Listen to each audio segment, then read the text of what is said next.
Okay. Good morning. Assalamu alaikum. So today we are here to start unit number 9, right? Microbiology. So, uh, as it's not like other lessons, if you ask, now we are coming after unit 9, unit 7, right? Molecular biology. So we are coming from unit number 7, where it was a complete theory-based lesson, right? There was so much to memorize, there was so much to learn, and it was a bit compact lesson. So compared to that, unit number 9 is bit, you know, having a less content. That does not mean it does not have a content. It has some sort of a content, but you can manage it, right? So compared to unit number 7, the number of definitions here, it is bit easy to be memorized, right? And there are most of the here mostly it is being based on the microorganisms, their diseases, and their contribution. That's it, right? So here also, now can you remember the pattern how the lesson went in unit 7? So initially we understood what is DNA, how it is present, and then we went on its properties, and then we understood how we can produce multiple copies of DNA, and we studied about genes, operodes, and after learning some sort of knowledge about the DNA, we went on to the protein synthesis, right? So after protein synthesis, we went on. No, after coming into the point of protein synthesis, we have completed the knowledge on protein synthesis, which means from the DNA how protein is synthesized. So after that, we went on to mutation, which means if errors take place, what are the causes, right? What are the consequences based? And then we went on to gene technology, which means from DNA how we can apply the DNA which is being present in an organism, and how can we use it in an industry, or how can we use it for an application, right? So can you see the pattern how it goes? So initially there will be an introduction and those, and finally it will be coming on to applications, right? So similarly here also, now here what I have planned is I'll be making almost 3 tubes, right? So lesson has, so compared to unit number 7, unit number 7, I think almost I start giving tutes from protein synthesis, right? So from protein synthesis almost 3 tutes was given. So here I'm hoping to give 3 tutes. All are small tutes, right? Not more than 10 pages. So small tutes I have separated. First will be based on completely on microorganisms, and then will be on laboratories. What are the applications with respect to laboratories? And then we'll be going on to the finally the application part. Is it clear? That's how the lesson goes. Right? Right?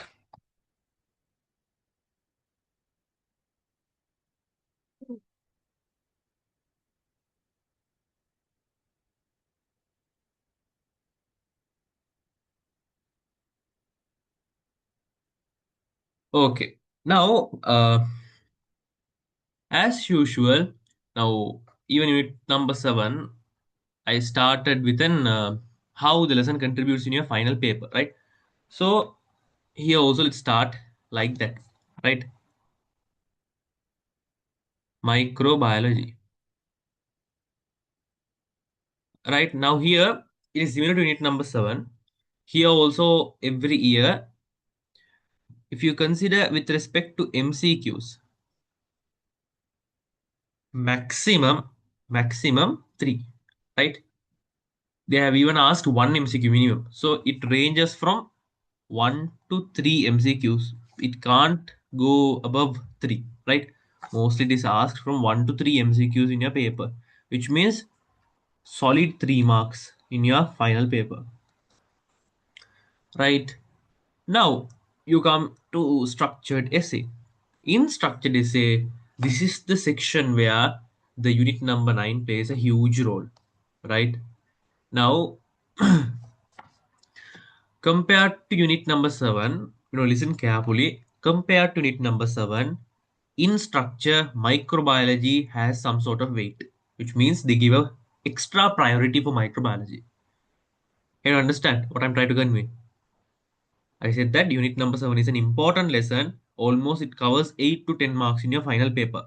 I explained how last, yeah, which means when I'm starting this lesson, I explained how, right?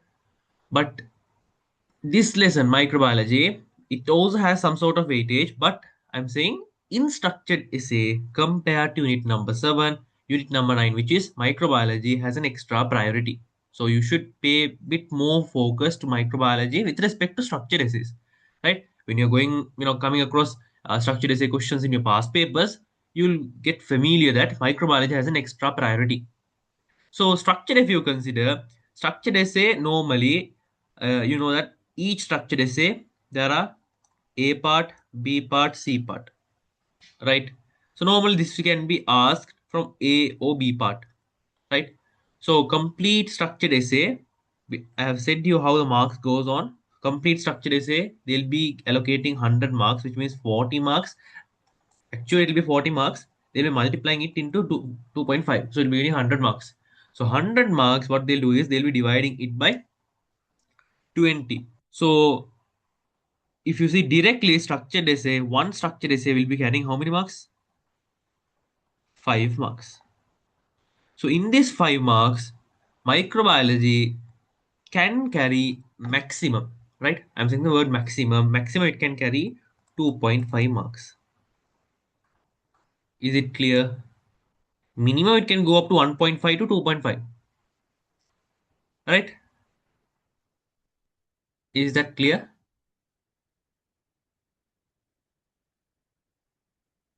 Yes. Okay. Right. Okay. Now, if you see here, 2.5 marks, let's take two. No, we'll take an average, right? So, wait a minute. Let's take it as 2 marks in the final paper, right? Now, if you come to the essay part, last year, which means 2025, they asked for the ninth essay B part, which was related to the application part, which will be learning our third tute, right?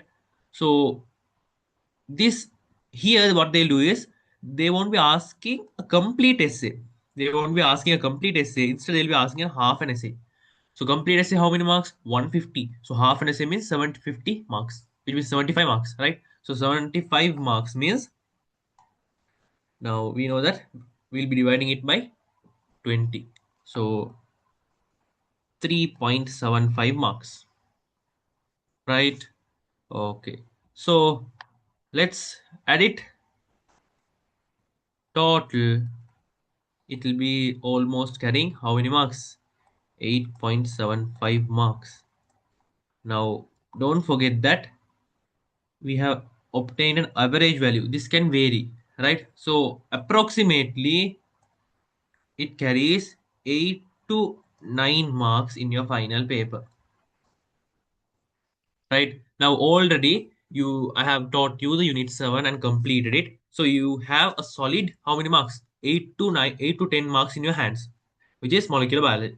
Now I'm not expecting that you should take all the marks in molecular biology, that's not I'm trying to convey, but as these have been divided, so you can withhold. If you now just see, now in your final paper, molecular biology comes and they have allocated almost 10 marks, it seems, for example. So I'm expecting at least you should, hold from among the 10 marks at least 8 marks, right? So here, how many marks? 8 to 9 marks. So totally, how many marks these two lessons carry? Nearly 18 to 19 marks, right? 18 to 19 marks. So just see now from this unit. Now mostly I'm not criticizing others. Mostly they don't like to give an idea about the student before the lesson, how the lesson's contribution to the final paper, right? They'll be usually giving it at the end or at the mid stage of the lesson. Now I'm giving it the first because after considering this, you might have mindset how I should work for this lesson. Because you see, this lesson compared to molecular biology is very, very small. Very, very small. Right? If you see molecular biology, how many pages did the tute, which means the resource book, have? Large number. Right? Here it is almost 40 or 44 something. Right? So compared to that, it is very, very small. But it has an equal contribution in your final paper. See? So don't neglect or you don't leave any sort of marks. So mostly students fail to give priority to these last lessons, unit number 9, 10.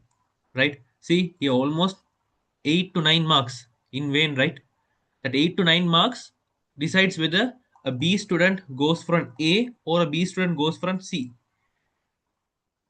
right? So that's it. So just see unit number one, two, three, four. Yeah, I'll take these four lessons. Now I might guess you at this stage you are a bit thorough in these four lessons. If you are thorough in these four lessons, from the MCQs you can withhold how many MCQs? Let's see. Normally 15.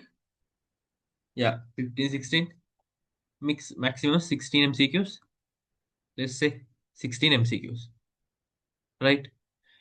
I'm not considering about the structure or essay. I'm telling only with respect to the MCQ, 16 MCQ. Now you're studying only these four lessons and you're studying unit number 7 and 9 very well. And you're going to the exam. So unit number 7 and 9 contains how many marks? Unit 7 contributes to 10 marks. This contributes almost 9 marks. This 8 to 9. This can vary, yeah. So I'll take this also 9, 9, 9, right? So 18. If I take it as 10, it is 19. So see, sorry, 18 marks. So here 16 marks, here 18 marks. Altogether it will be 34. If you take one more marks and it's pass. Now if you see the contribution, how the lesson goes. Now without I'm I have neglected, I haven't considered unit number 5, unit number 6, those lessons. Unit number 5 contributes to your 40% of your paper, right? So I haven't considered any of those, right? So only by considering these you can go for an S pass. So none of you can't fail in bio, right? Okay, is this clear how the lesson goes? So yes, clear, right? Okay, then let's move on to the lesson, right?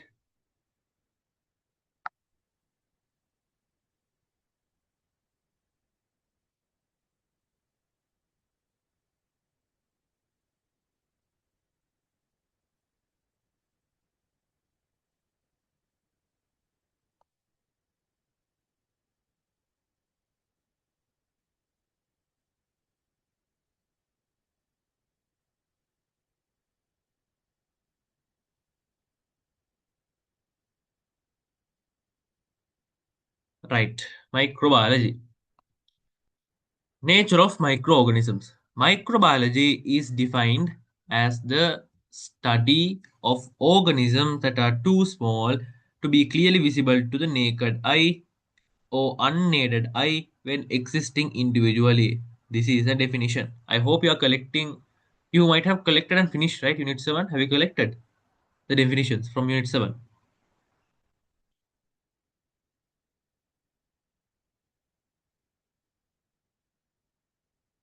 Are you collected? Very good, very good. Right? So keep it separate. Yeah. Now unit number 9. So collect these and keep it separately. Right? Now if you have the resource book now, I sent the tute today morning, right? So you can't take it now within a printout. So, right? Within this short period, you can't take a printout, right? So you take the resource book and mention this definition or highlight it and keep the definition separately highlighted. So you can collect them in a separate book. Right? Okay. These organisms are known as microorganisms that include bacteria, archaea, cyanobacteria, which is blue-green bacteria, fungi, protists. None of them are nutriol. You have come across all of these in unit number 3, right? You have come across bacteria, archaea, cyanobacteria, fungi, and protists, right? Uh, yeah, you have come across everything, right? Molecules. This is something new to you. Molecules such as mycoplasma and phytoplasma, viruses, viroids, prions are also studied in this field. Now you know viruses, right? Others are new to you. So for the time being, I won't be explaining this molecules part. So they are saying under microbiology we'll be studying about bacteria, archaea, cyanobacteria, fungi, protists, and molecules like mycoplasma, phytoplasma, viruses, viroids, and prions. So what I'll do is these will be discussed today when we are going further. Right now, if I try to give an explanation now here, you will be losing your time. So what I'll do is, for the time being, just skip this part, which means this point, and if you see here, we'll be coming in detail about them. Here we are coming about detail about cyanobacteria. We are coming detail about, see, molecules. We are coming in detail about them. So don't worry, when we are coming across those organisms, let's uh, bit go deep on them. Right? Is it okay?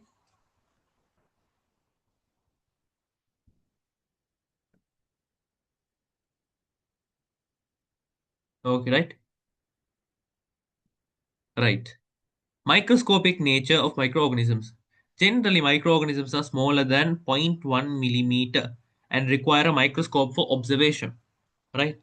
They and their structural components are measured in micrometers and nanometers.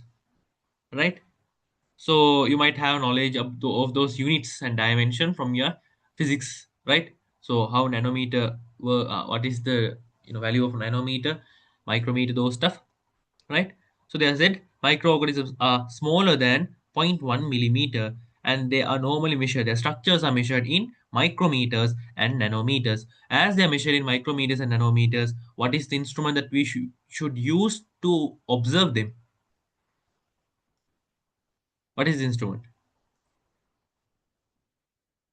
Microscope, exactly. So if you be more specific, what is the microscope? If it is nanometers, what type of microscope? 10 to the power 9 minus 9, which means electron microscope. Very good, right? So that is the thing.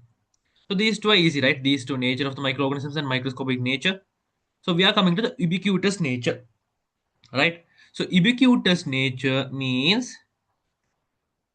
normally this has an idea like found everywhere. Now the ability to be found everywhere, or else we can say that the diverse nature, right? We can use either word. We can use the ability to be found everywhere or to be diverse, the ability to be diverse, right? So that is the name. So you can understand what is the word ubiquitous mean, right? Right? You can understand it, right? Yes. Okay. Microorganisms are ubiquitous on Earth, which means they are diverse on Earth. Just underline and put it diverse, because when you are reading across, when you're going across them again, now after this session ends, you might allocate some time and just read it, right? So at that time, you might feel a bit difficult in understanding it, right? So just underline and put it at the side. Ubiquitous means diverse, right? Microorganisms are ubiquitous on Earth. They are found in water, soil, air, interior and exterior surfaces of organisms. Correct, right? Now, if you see, even in humans, microorganisms are present inside the body and outside the body. If you see in the skin, there are a large number of microorganisms. If you see in the large intestine, small intestine, those stuff, they also have microorganisms, right? Marine freshwater microorganisms form the basis of food chain in oceans and freshwater. What they are saying? Marine and freshwater microorganisms form the basis of food chain in oceans. So they are considered, no, they are the ones that are mainly contributing for a food chain in oceans, right? Is it clear? Marine and freshwater ones, right? Some of them do photosynthesis and are primary producers. Can you see how their contribution goes on? Now here they are saying a statement and they're clarifying it in the next statement. They're saying marine and freshwater microorganisms form the basis, or they're having a main contribution in the oceans and freshwaters, like as a food chain. Now they're having a huge contribution in the food chains. But how? Because they carry out photosynthesis and they act as primary producers. You have come across in your unit 1 about primary producers, right? Now on earth, on land, what are considered to be primary producers? Now as soon as we hear the word primary producers, one organism comes and strike onto our mind. What is that? Primary producers.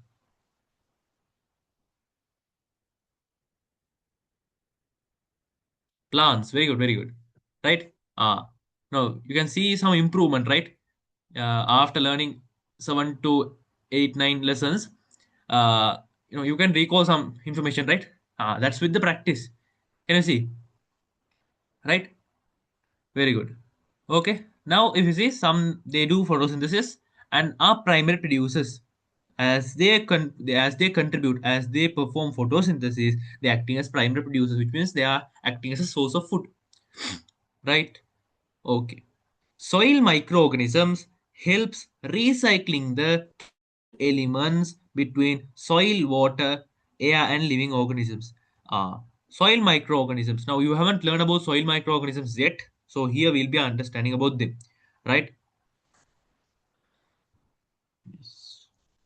Soil microorganisms helps recycling. They are contributing in recycling chemical elements, right? Normally, I guess I don't know whether you can remember this. Can you remember in your O levels there was something called nitrogen cycle, carbon cycle. You might remember water cycle, but I don't know whether did they have did they have nitrogen cycle? I can't remember. In O levels, did they have nitrogen cycle?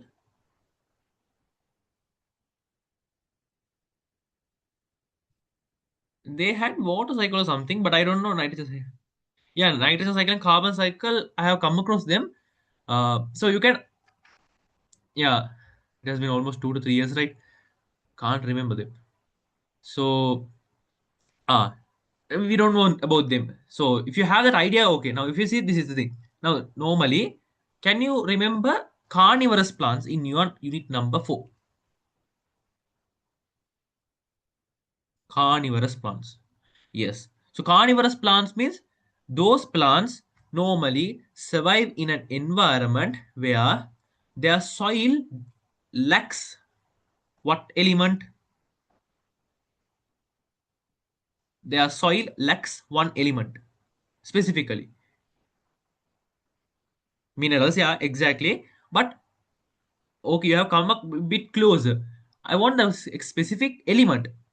In the soil, one element is bit lacking. I remember. Among these two, what is that? I, that element is one of these two. Nitrogen, exactly, right? It lacks nitrogen, right?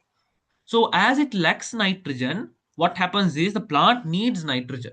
So the plant needs nitrogen, but the soil does not provide that much of nitrogen. So what it does is when the organisms when the small organisms comes and sit on them and when they are present, what they'll be killing those insects and organs of that insects and they'll be consuming those, right? So as they consume normal plants, they do not consume other organisms, right? But these plants consume, so these are considered to be carnivorous. They depend on other organisms, right? So here can you see, so uh, I don't know, I don't think whether other teachers would use this example, but I just got stricken with this example. Now can you see, by this scenario they are giving a small hint for us for this statement in unit number 4. Now we are in unit number 9. After 5 units, I'm not telling that they are expecting us to remember this, right? Can you relate these two? Can you relate this scenario with this statement? What exactly they mean is, indirectly they are saying that the soil normally contain elements like nitrogen. That is it, right? Can you come to that conclusion?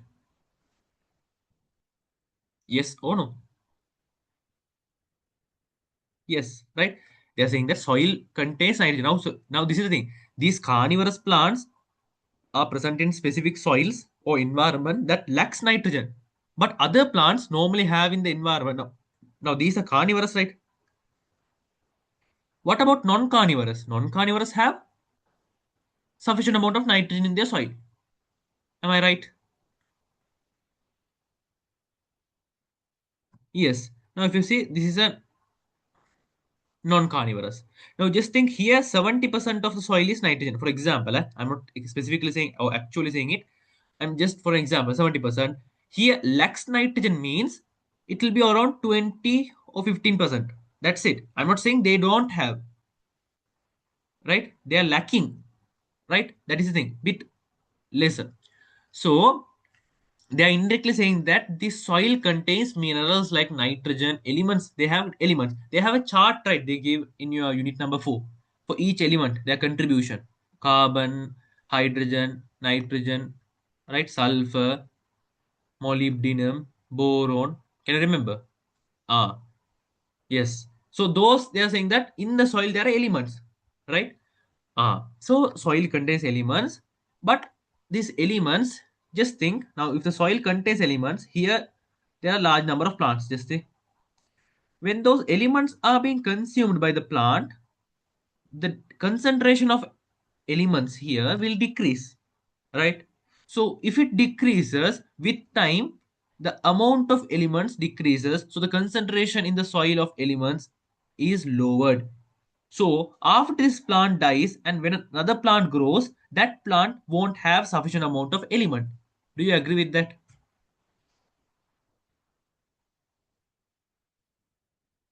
Yes. So what should do now? So if that is the case, plants can't grow on that area, right? So they should find a method of recycling.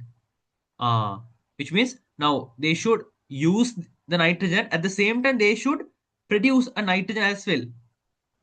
They should be recycling it. They should use it, at the same time they should produce nitrogen. So both should be done simultaneously, right? So this is conducted, or this is helped by microorganisms. See, soil microorganisms helps recycling the chemical elements between soil, water, air, and living organisms. Can you understand now? Elements குறையாம பார்த்துக்குது. சாயில்ல இருக்கிற elements plans எல்லாம் consume பண்ணக்குள்ள அதை குறையாம பார்த்துக்கிறது micro organism வேலை. Clear, right? Clear, very good, right? Okay, let's go to the next point. Microorganisms suspend in air are called bioaerosols. A new word. Microorganisms that suspend in air. Now you can select this also to be a definition, because they can ask this in structured essays. Explain the term bioaerosol or something. So you can use microorganisms that suspend in air are called bioaerosols, right? Have the opportunity to travel long distances with the wind current and precipitate, which means bioresource means microorganisms that are suspended in air, right? So with the flow of the wind, right, what they do, they can travel and they can precipitate. Precipitate means deposit or suspend at a specific location. That is they're trying to convey here. Is this point clear?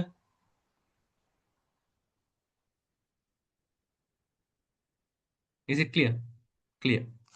You're right. Yes.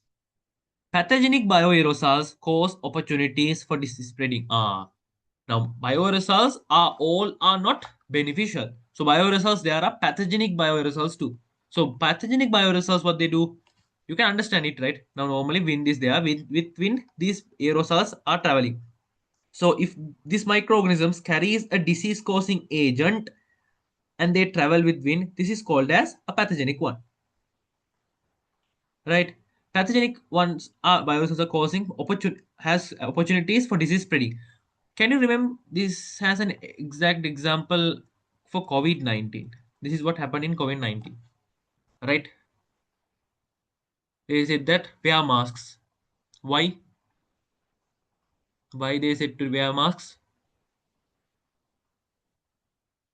Because the virus, COVID-19 virus, can travel through coughs. Exactly. Viruses can spread, right? Viruses can be spreaded through what? Through a medium. What is the medium? Air. If through air, if through an air a microorganism passes, what is that called? What is that microorganisms called? If a microorganism travels through air, what is that? Bioaerosols. Simply that is the thing. Now can you understand? Now you can say that COVID-19 is a type of bioaerosol. But is it a pathogenic one or a beneficial one?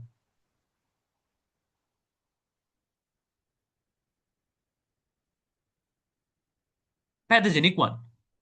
That's the thing. Right? Okay. Only a minority of microorganisms that associate with other organisms such as plants, animals, and human are pathogenic. Only a minority, it seems. So among the microorganisms, only a minority are considered to be pathogenic. Right? This word is important. Right? Only a minority. Majority of them are advantageous or harmless. Right? However, all viruses are harmful to organisms. Ah, see here. All viruses. Now, COVID-19 is a virus. Right? So they are saying all viruses are harmful. There can be bacteria, there can be other organisms, right? Microorganisms. So others, if you consider this is the thing, they're saying, wait, see here, only a minority of microorganisms that are associated with other organisms, plants, animals.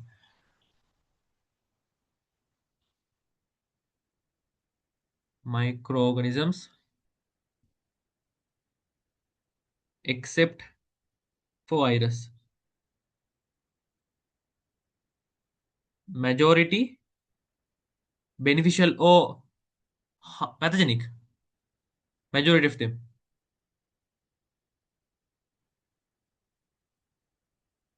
Majority of microorganisms except for virus. Is it beneficial or pathogenic? Beneficial. Very good. Right? Minority pathogenic. Right? So at the same time, if you consider viruses, all viruses are pathogenic.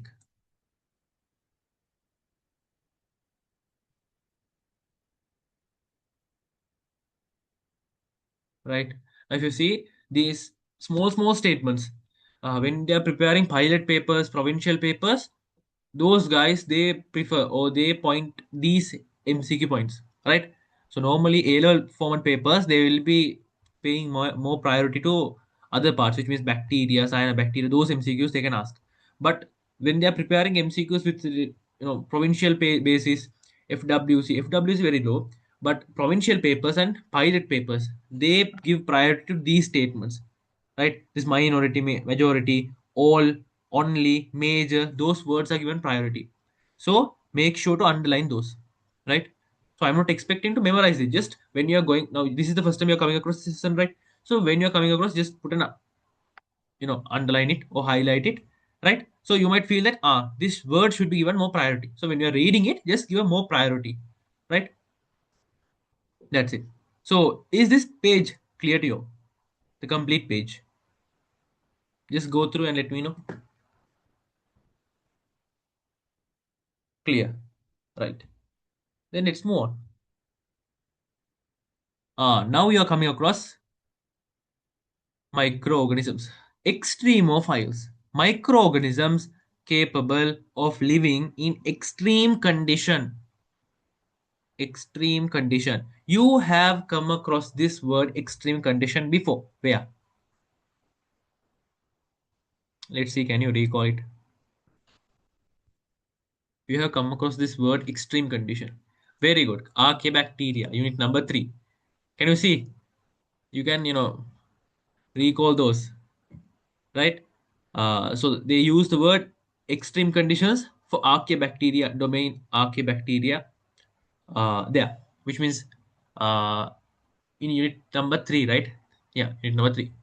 Microorganisms capable of living in extreme conditions that are unfavorable and lethal. Now you are familiar to this word lethal, no? In unit 7, you frequently come across this word lethal.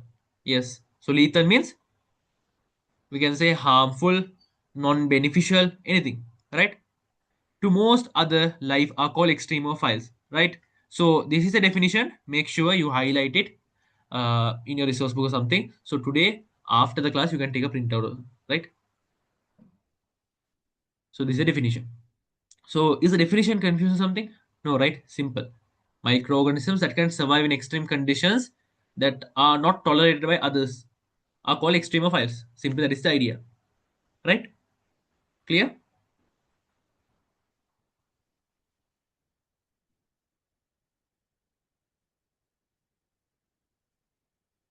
Is it clear?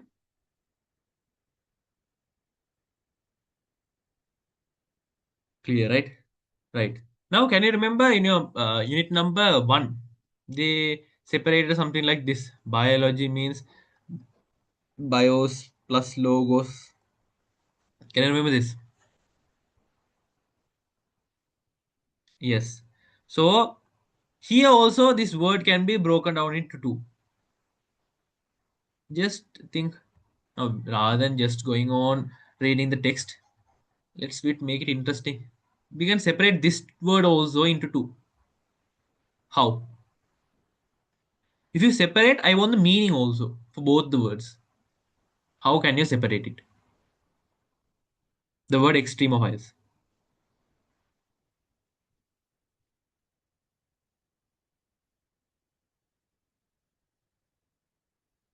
No, they haven't given this in your syllabus. I'm just asking. No idea? Yeah, you have given exactly, you have given the definition, right?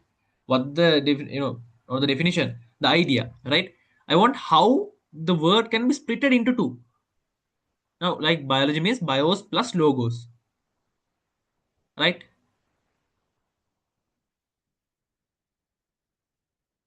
How can we split this?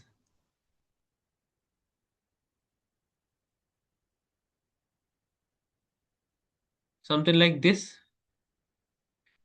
So extreme means extreme. This is an English term. Yeah. Now fill. This fill. Can fill? This word. Have you come across this word? Fill. Fill or file something. Yes. Where?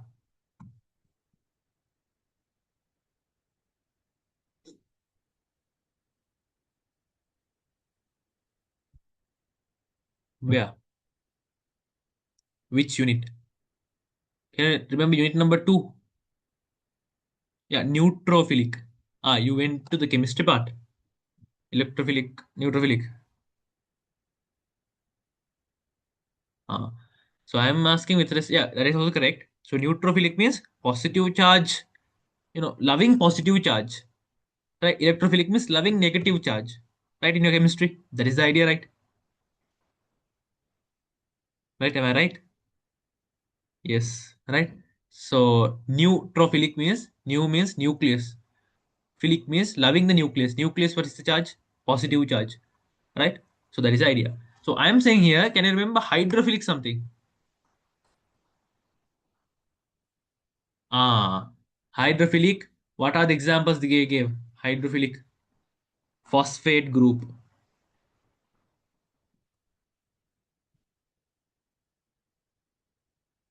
Yeah, phosphate group and the phosphate head. You can use the word phosphate head or phosphate group. Yeah, both of them. Right? Hydrophilic. Ah, another one. Carboxylic terminal. Carboxylic terminal. Where does this? Where have they said that carboxylic terminal is hydrophilic? Ah, very good. Phospholipid head in the plasma membrane. Lipid head. Carboxylic terminal. Where have they mentioned that carboxylic terminal? Amino acid. You came a bit closer. Amino acid, they haven't said directly hydrophilic. They have said two opposite. Yeah, yep. However, it's correct.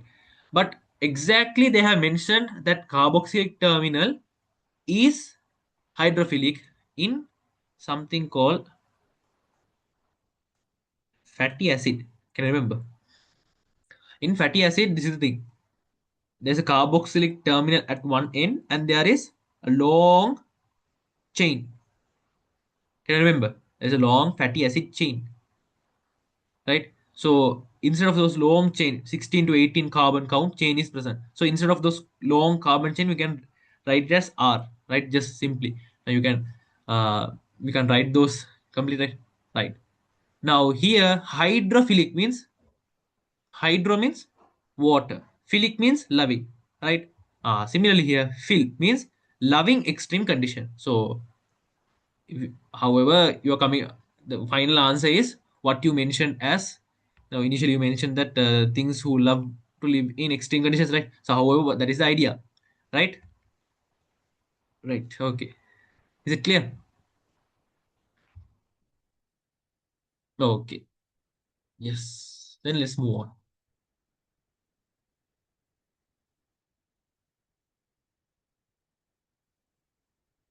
Right.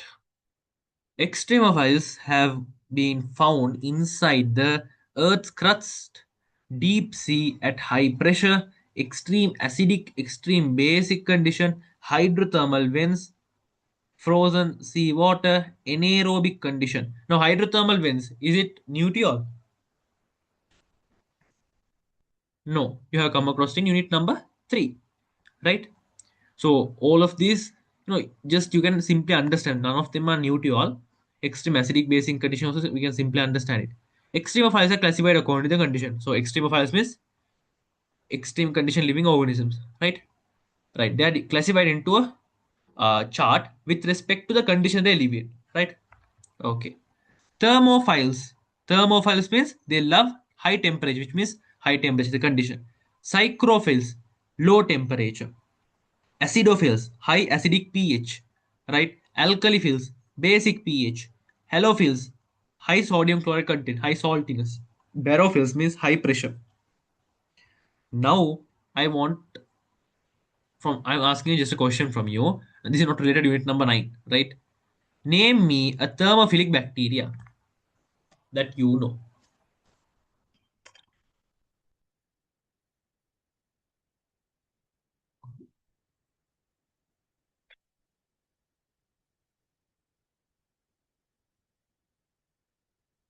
Thermophilic bacteria.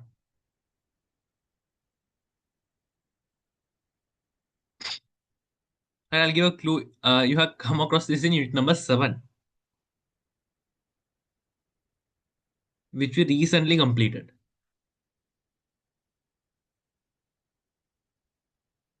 It is a bacteria from which we produce an enzyme.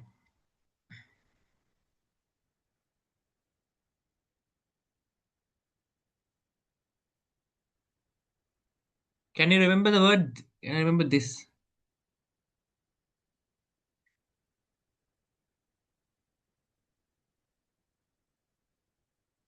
No, can't remember. Can no can't. Tech slightly.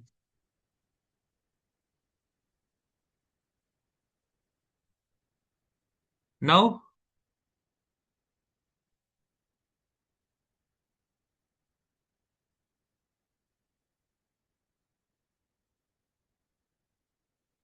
yes. So Taq DNA polymerase is most commonly used DNA polymerase. So this is the highlight part. Taq means T plus AQ. T means thermos. AQ means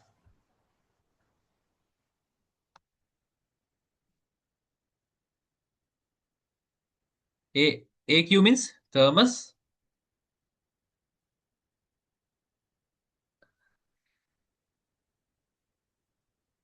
Hmm, you came bit closer. No, no, no. Thermus aquaticus. Aquaticus, right? Remember it, right? That DNA polymerase.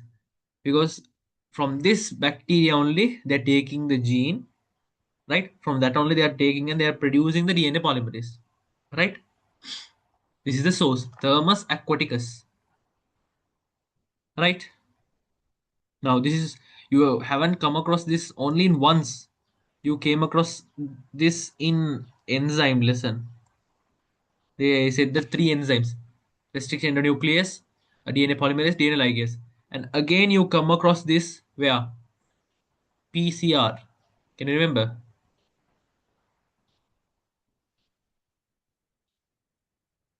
Right? By the way, did you try the essays which I gave?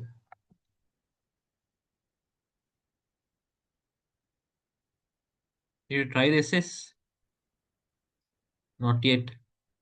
make sure to try it, because I'm not expecting all to be completed, right? Just try the recent, at least the recent ones, right? uh, Choose one essay. You do like this. Now if you see, there are essays which are related to the first part, which means packaging, replication. Per for a specific day, allocate 1 or 2 hours, completely revise the DNA replication packaging part, right? And keep a 30 minutes or something break, and then choose an essay from that related to that section and complete it, right? After completing it, you can do two things. One, you can just check with the resource book, and you can mark yourself, and you can see what are the points that I have missed. Or you can just drop me a message, or you can drop it in the group asking for uh the scheme also, right? So you can do either way, but at the end of the day you should complete it, right? So by the end of March, I want to try to give a try, at least cover. Now how many essays have I given?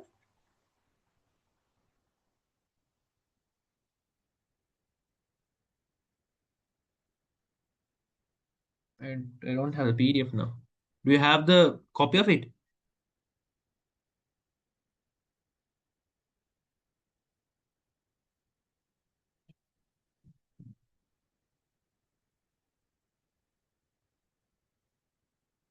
Not even 20, right?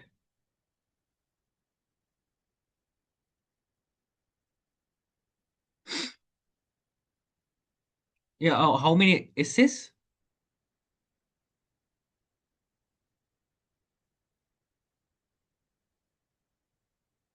Something like 10 to 15, I guess.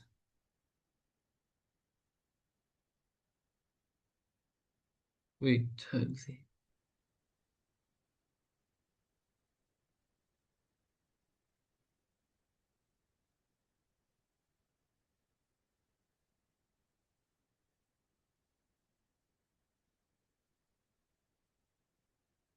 17, right?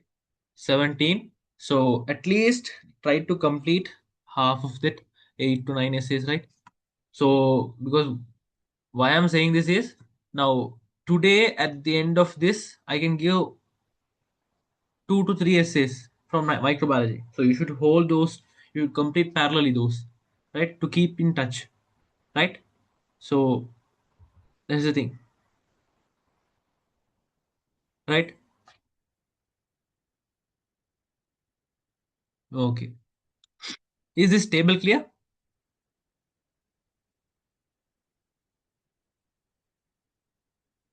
Yes. Okay. Some environments possess multiple extreme conditions, which means now here thermophiles means they live in only high temperature. But some are present, some environments that contain two type of extreme conditions. Example, deep seas are cold and containing high pressure. Cold means what is the condition? Psychrophilic bacteria can be present, right? High pressure means barophilic, barophiles, right? Many hot springs are acidic or alkaline. Acidic means acidophils, alkaline means alkalophils, right? Hot springs means high temperature, which means thermophils. So they can be present, which means two extreme conditions, two or multiple, two or more, right? There can be, there are environments where more than two extreme conditions can be present, two or more, right? Microorganisms live in such environments are adapted to live with more than one extreme condition, right? Is this part clear? This complete part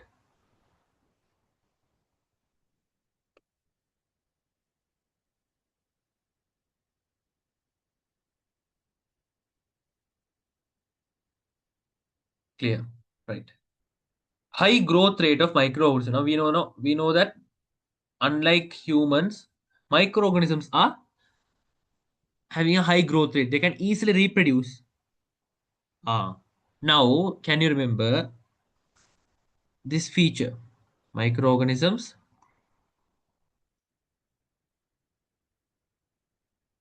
reproduces quickly, producing large number of offsprings.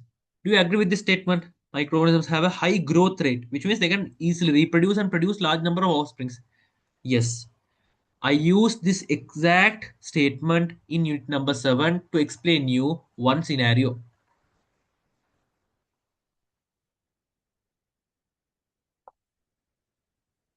Can I remember the E. coli bacteria scenario?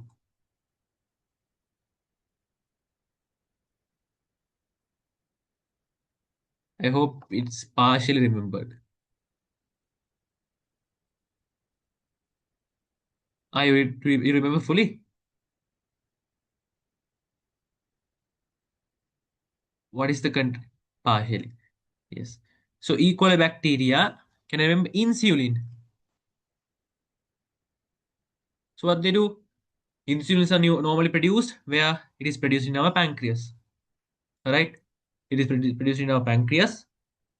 So they'll be taking the gene that produces the insulin and they'll be inserting it to the E. coli bacteria, right? So E. coli bacteria, what they do? They will be quickly reproducing. So there will be large number of E. coli bacteria. So there will be large number of insulin. Can you see? Can you understand? Yes. Right.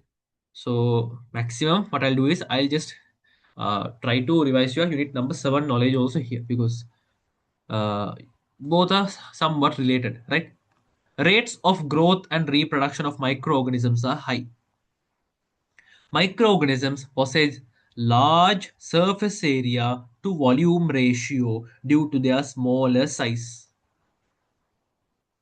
Due to their smaller size. This means that they have a large surface area available for exchange of materials from external environment. This is from external environment. Now, this surface area to volume ratio, is this the first time you are coming across? Yes or no? Can I remember? No. Where? In human respiration. Human respiration, can I remember? Surface area to volume ratio. Need for circulation. Yeah, somewhat. Yeah. Right. So what they are trying to convey is microorganisms are smaller. So when they are smaller, what about their volume? Yes, respiratory surface, right? When microorganisms are smaller, what about their volume? Is their volume means what? The occupying space. Is it large or smaller?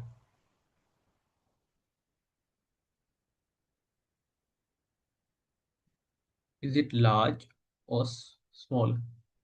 Microorganisms are smaller organisms. So what about their volume? Small, right? So anything now, any number divided by a smaller number, what will be the answer? Now think, we'll take 10 divided by small number. Zero point 0.1, answer is 100. Is the number greater or smaller?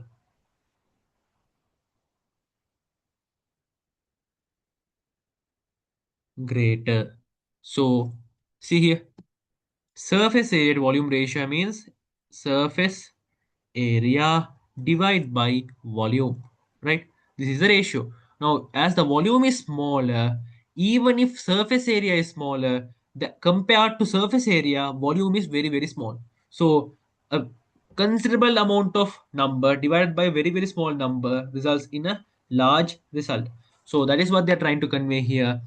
Microorganisms possess large surface area to volume ratio due to their smaller size. Can you understand that point?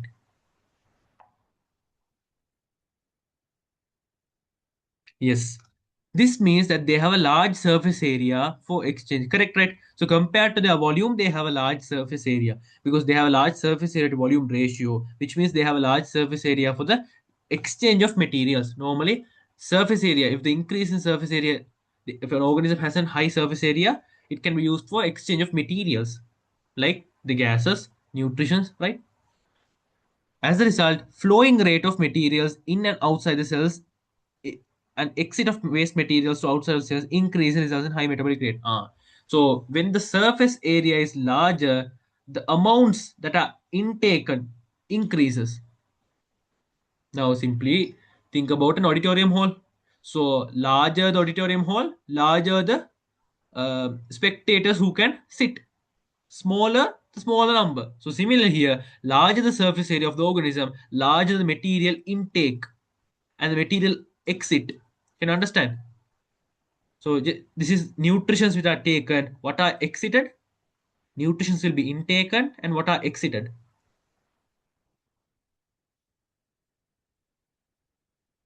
Waste materials, exactly. So that ability, taking large amount of materials and quickly exiting large amount of materials out, which are waste materials, is called as high metabolic rate. Can you understand? High metabolic rate. Yes. Therefore, average generation time, or the, now this is not here, this is the time required to double the population of microorganism is relatively less. Correct, correct. Double the, now this statement, is it clear? Because due to the large number of intake, right? Due to the large number of intake of materials, they grow in large. So when they grow in large, they can quickly reproduce, right? So no, microorganisms are not reproducing like humans. They don't check for a partner who is uh, matured, and they will be mating, and those stuff are not present in those microorganisms. So microorganisms normally reproduce asexually, so they can produce large number of organisms. So when the large number of organisms are produced, the generation time, which means, now think of us, now our generation time, the time we take to reproduce, it is almost 30, 25, 30. It can go up to 35. So let's take 25 to 35, right? But for these microorganisms, it is very, very less compared to this, right? I don't think it is not even years or months. They can quickly reproduce, right? So they can easily reproduce, and the generation time is very, very lower, which means the time they take to produce a generation. Can you understand this point? Can you just go through this part under high growth rate of microorganisms and let me know if it's clear?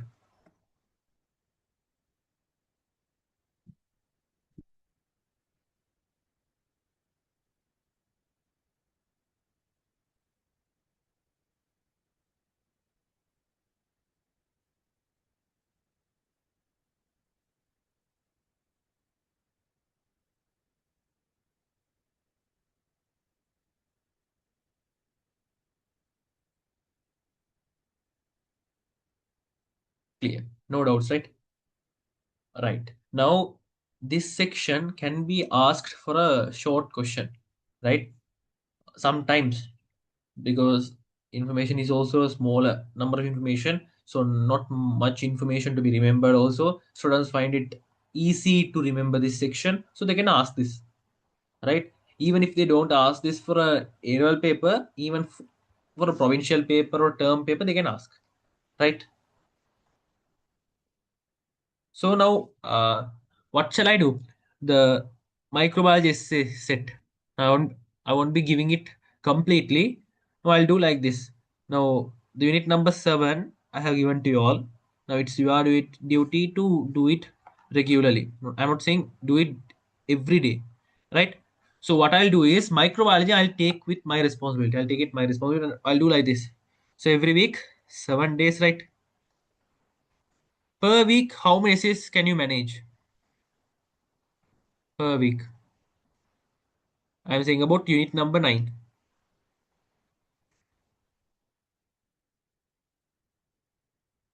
per week.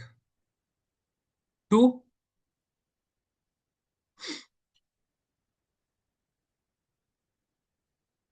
two, right? So 20 minutes, 20 minutes per week. You have to allocate only 40 minutes, right? So what you do is you can write it, both of them, both essays, and you can give it on the next week class. I'll correct and I'll give it, right? Now you don't, spend your time just correcting them and those stuff, right? You do the work of unit number 7. I have given that responsibility to you all. If you want to correct those and give it to me, when you meet physically, I'll correct and give, right? No issue with that. So per week, two essays will be given, right? As from starting from tomorrow, no, today is Monday, right? So I'll give one essay today, right? The next essay will be given on Thursday, right? Every Mondays and Thursdays, you'll be given an essay from unit number 9, right? Do it and give it on next Monday. Is it clear? Clear?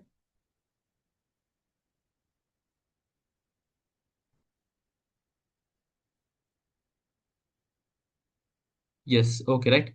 Okay. Now, unit number 7, you should do it without a delay, right? Wait a minute.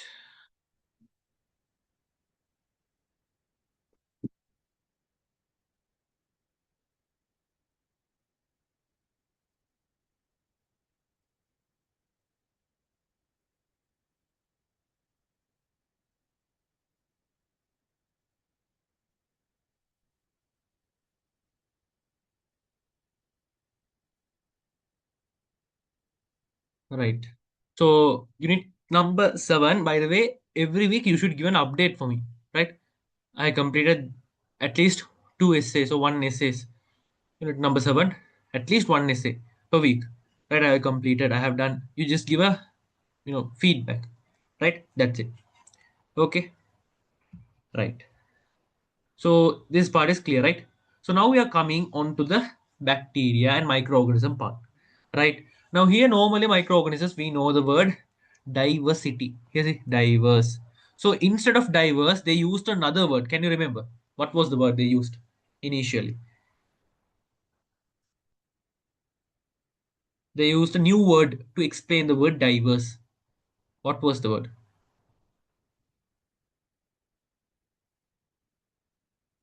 Something called ubiquitous. Can you remember? Ah, exactly. Ah. Now, can you say about that? We are going to explain how the microorganisms are ubiquitous, right? So, they are ubiquitous or diverse with respect to three features: morphologically, nutritionally, physiologically. Morphological means appearance wise, structure wise. Nutritional means the nutrition, no, simply nutrition wise. What are the methods of nutrition obtaining, right? Those. Physiology means functional wise. Can you understand these three? First, you should understand what are we going to study. These three are the way we are going to study.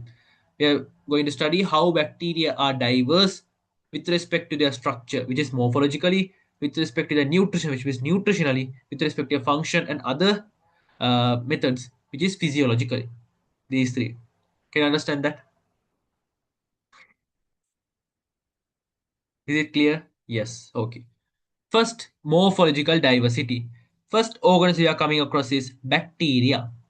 Microorganisms possess diverse morphological forms. Bacteria possess diversity in their shapes. Basically, three distinct shapes. First time you are coming across shapes with respect to bacteria, right?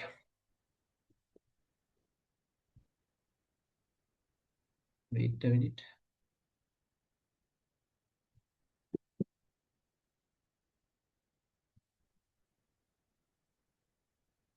Right. First time.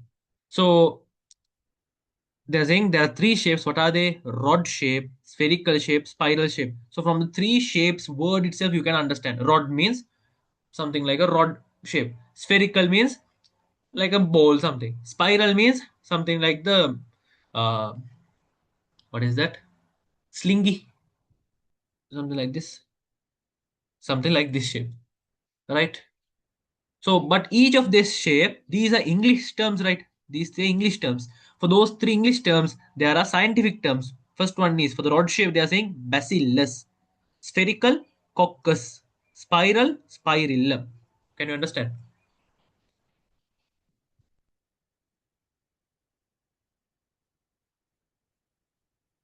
Yes. Then let's go to the next part.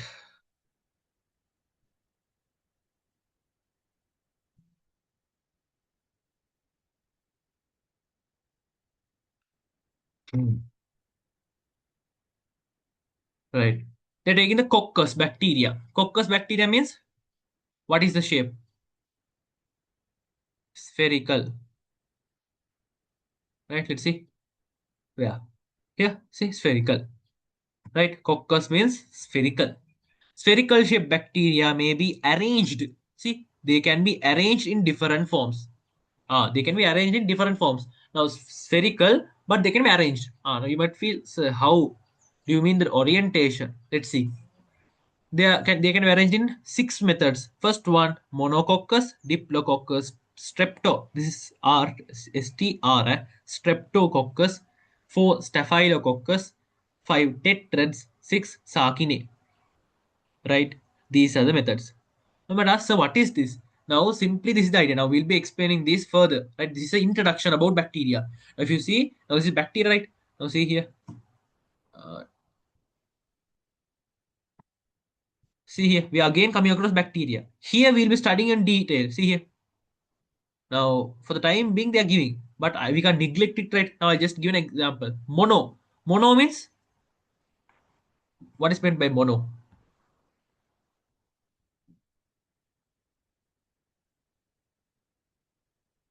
Single. So, they are single spherical shape. Diplo. Diplo is two. So, they are arranged in two. Strepto means three. So, similarly, depending on their numbers, right? So, that is the thing. And they have various other features too. Their plane of division and those stuff. We'll come across that later. So, simply identify like this, right? Is it clear? Is that clear? Yeah, just okay. Bacillus. Bacillus means rod shape. Right now, whenever now this is the first time, right? So whenever with practice now, when you're reading this also, like give a priority like this. Coccus bacteria, which means spherical bacteria. Tell to yourself, make your brain get used to those words. Now this is a bit hard, right? Coccus, bacillus, what are the shapes, right? So whenever you read a new word, you repeat the exact meaning of it again, so that your brain starts to keep a memory of that. That is a habit you should develop. So bacillus bacteria means you tell to yourself it is rod shaped bacteria, right? Before I write it at the screen, you tell to yourself that this is this, right? You explain yourself. Bacillus bacteria means rod shaped bacteria. They may be arranged in two ways: diplobacillus, streptobacillus. This is also same. Diplobacillus means rod shape, right? So they can be arranged like this. Two, right? That is the thing. Spiral bacteria, which means what shape? They are spiral in shape. They can be arranged in three: Vibrio, Spirillum, Spirochete. We'll see how they arrange, what are these actually mean. All these things we'll be learning under bacteria again. Right? Don't worry, we'll be learning each of them. Right? For the time being, they're just introducing you to these words: monococcus, diplococcus, those stuff. Right? Is this clear?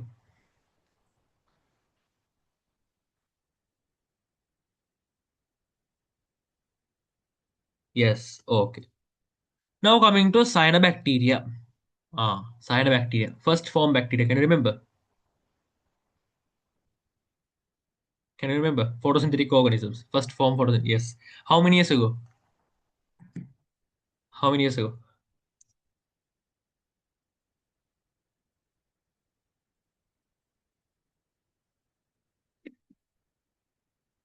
1.2 was red algae.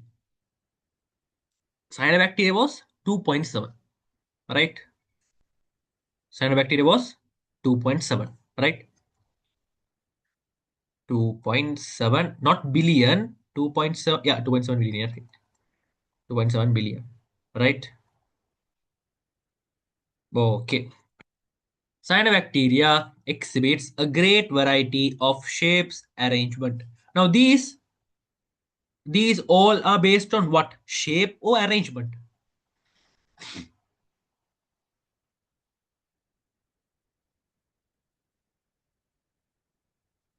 These all. Monococcus. See? Shape or arrangement? Arrangement. Now these two are separated based on Coccus and Bacillus are separated based on shape. Among coccus, these are separated as mono, diplo, strepto based on arrangement. You should have that clarity. Clear? Clear, right? Yes. Unicellular to long multicellular filaments are. They are saying they can vary from unicellular to long multicellular filaments. Multicellular cyanobacteria appear either filamentous or non-filamentous. Right? They can appear as filaments or non-filaments. Filamentous cyanobacteria appears as chains like this, like chains interconnected, right? Non-filamentous cyanobacteria forms clusters or colonies forming spherical, square, cubical, irregular shapes. Which means non-filamentous ones are not filament-wise. That is, you should identify that one. Filamentous one look like filaments, right? Just think of a filament bulb, right? Non-filament ones don't have that filament shape, right? They haven't said what about the shape, but they'll be forming clusters or colonies which can form spherical shape. They can form a cluster which is spherical shape, right? They can form a cubical shape one, right? They can form a square shape one or irregular shape, something like this. Non-filamentous one, they combine, which means now you should not confuse like this. Non-filamentous one have these shapes. No, no. This is the thing. Now this is a filament shaped cyanobacteria, right? Is that clear? This is a filament shaped cyanobacteria. Is it clear? Yes. Filament shaped ones will be forming chains, chain like structure. Can you understand that one? Filament part clear, right? Not hard to understand.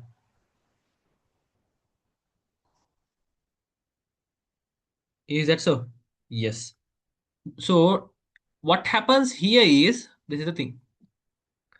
Non-filamentous one, they haven't said about the shape, but their shape can be any sort of shape except for filament. That is the thing.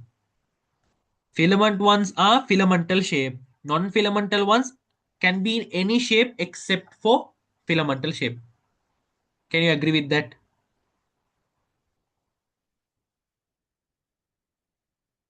Is it hard to understand? Do you want to explain it again? You can understand it. Got it. Right. So any shape, it can be any shape. Just think. Just give me a shape, any shape. Yeah, I'll take a. Just take like this, right? This is the shape. So this is a non-filamental cyanobacteria. What non-filamental ones will be doing is they will be combining to form clusters or colonies. They'll be forming multiple ones will be joining to form different colonies and structures. Those colonies and structures will get spherical shape, square shape, cuboid shape, but those are being combined by these non-filamentous one like this. They'll be multiple ones, large numbers ones will be forming clusters in these shapes. Can you understand that?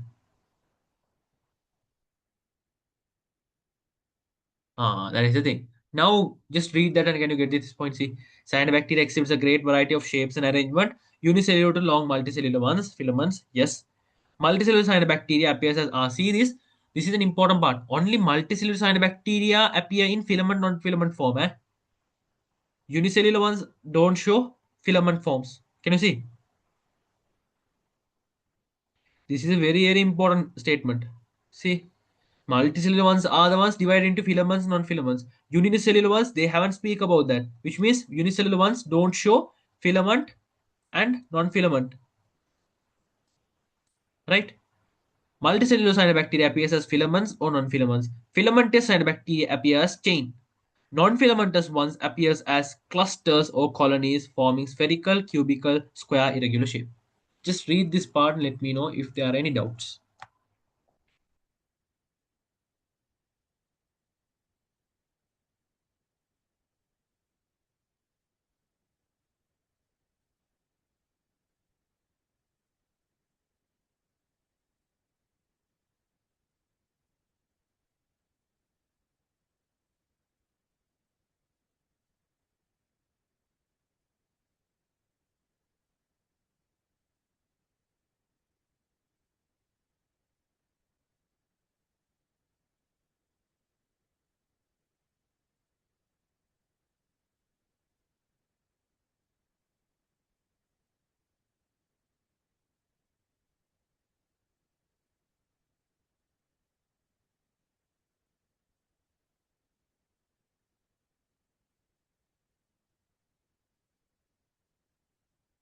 Right? No doubts. Right. Then we can move on. Right? Now we have learned about bacteria, cyanobacteria. Now it comes to virus.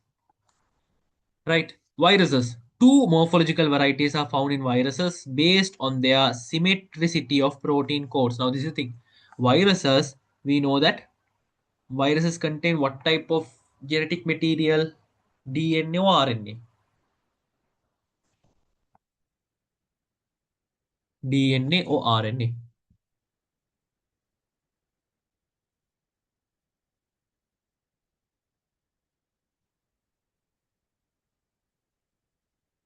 Ah, what I asked was, now see, two morphological varieties are found with respect to virus based on the symmetricity of proteins. Right? I asked, viruses have DNA or RNA? RNA, right? Exactly that. Right? They have RNA. So we know that viruses does not have a proper arrangement. We learned that viruses are no, they cannot be considered as living because they do not show growth, right? And they do not have they're considered to be artificial group. That is what we learned under unit 3. But how actually they look like is the RNA genetic material will be located like this, and there would be a protein capsid that encloses them, protein coat or protein capsid, like this. So depending on their symmetricity of that coat, right? Their coats won't have the exact shape like this, right? So depending on the symmetricity of those coat, they are divided into two. They are divided into two as icosahedral and helical. Now we'll be learning about these shapes also. What is icosahedral, helical, how it looks like, right? For the time being, just understand that viruses are morphologically divided into two based on their symmetricity of the protein code that encloses the genetic material or RNA of virus. So they can be divided into two. What are they? Icosahedral, helical. Is that clear?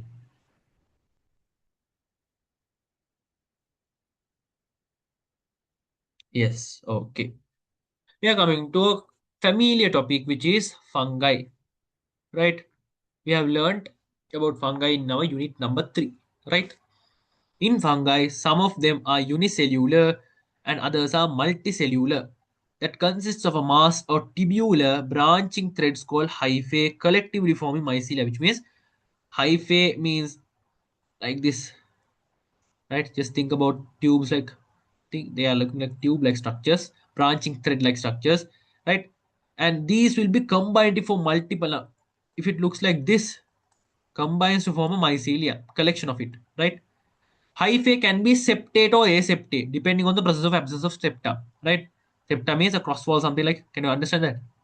You know, septa, aseptate. These words are not, new to you all, right? Yes. So, is these 2 points clear to you?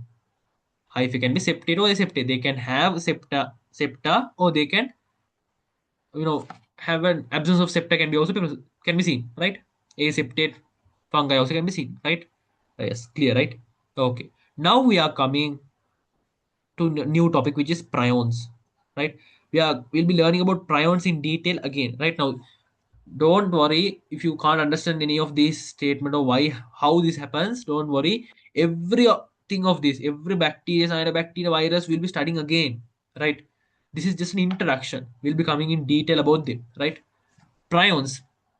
Prions are small proteinous particles. Just for the introduction, they are saying that prions are proteinous particles. That's it. You just remember like that.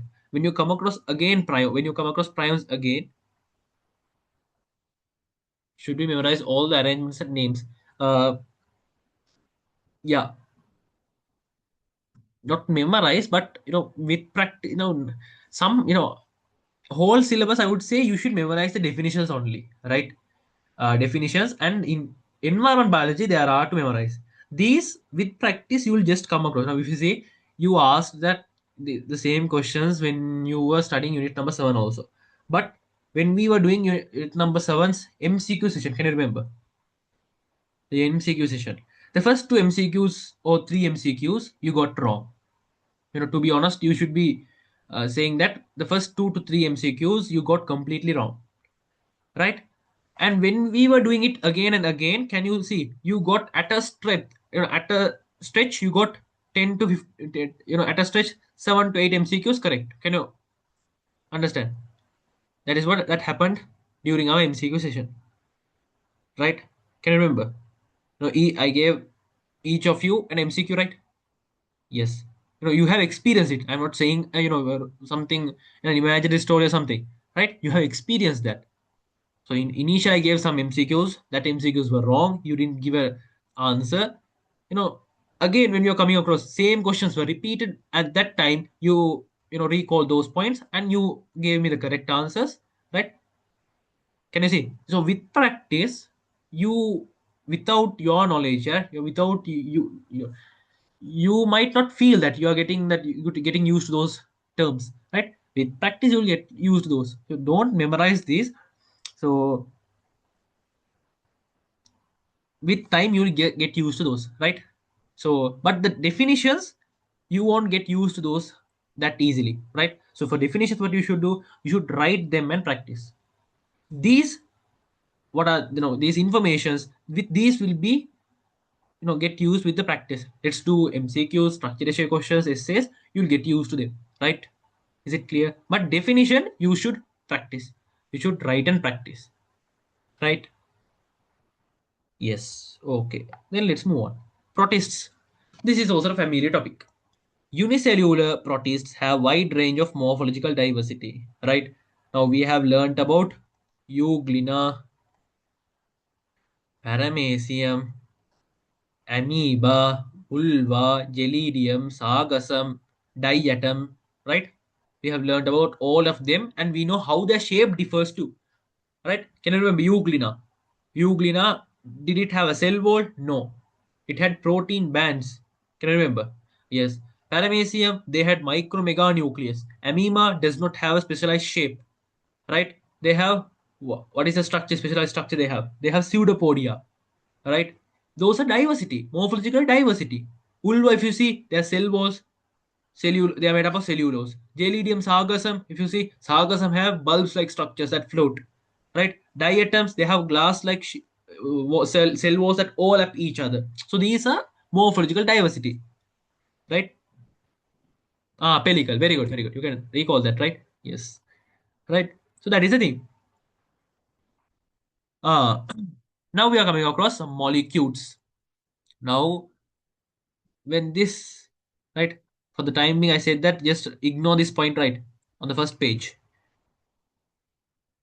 Now we are coming across that molecules here, right? Here also they're just giving an introduction only. Molecules are pleomorphic.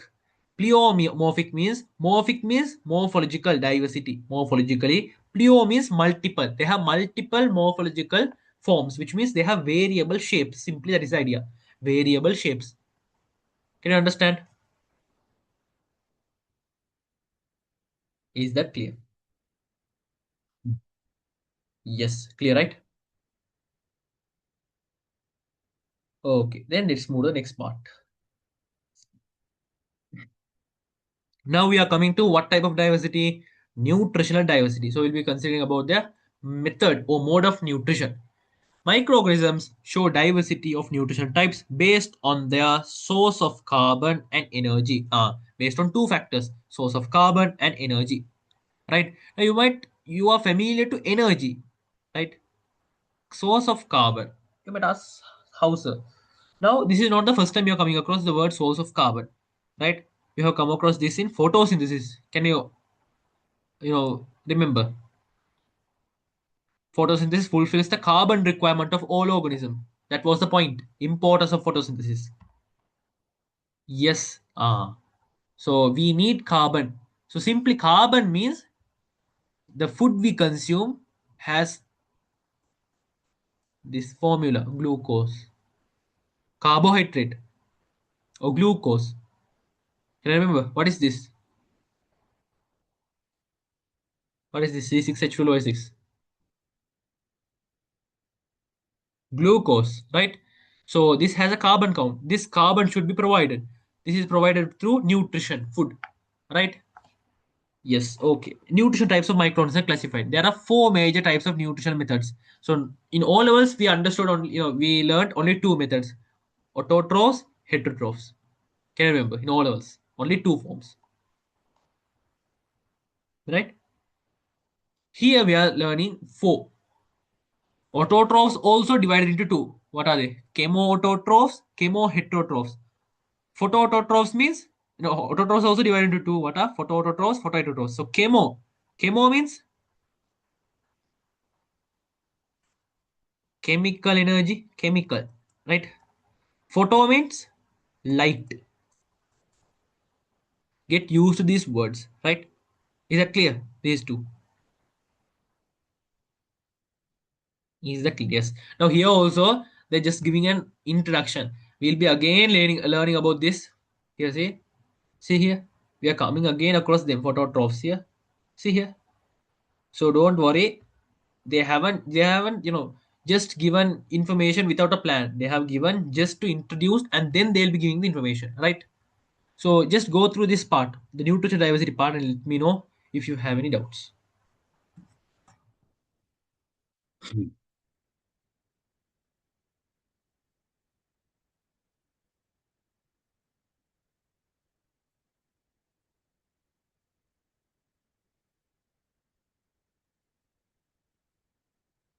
No doubts. Right, perfect.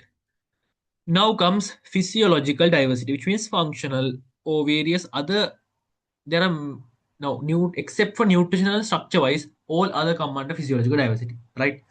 Based on the utilization of oxygen, microorganisms are classified into four. How organisms use oxygen: obligate aerobe, obligate anaerobe, facultative anaerobe, microaerophile. Obligate aerobe, obligate anaerobe, facultative anaerobe, microaerophile. Now, uh, is this the first time you're coming across this?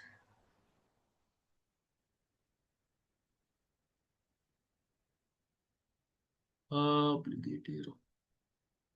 Yes, right? Yes, right. Here, obligate. Aerobe means the word aerobe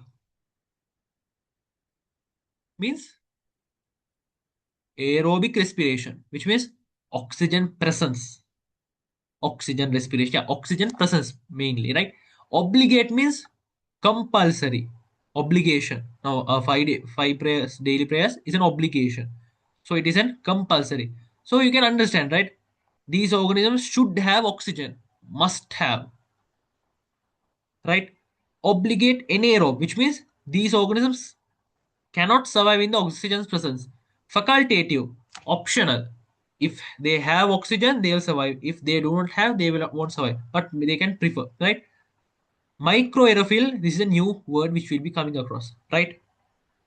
So these also will be again will be coming across them, right? So I'm keeping those information. I'll explain detail there, right? Here, see here, obligate aerobe. There's a complete table, right? We'll be discussing about them in these tables. What is actually they're trying to convey, right? Right. Simply, if you see here, these three are, you can understand, right? Microaerophile means this is the thing. This will be living in the presence of oxygen, but the oxygen concentration should be less than that in the air. So normal air, the oxygen that is concentrated in the air, that amount compared to that amount, microaerophiles prefer a lower amount of concentration. Is that clear? This complete part, all four types. Is it clear?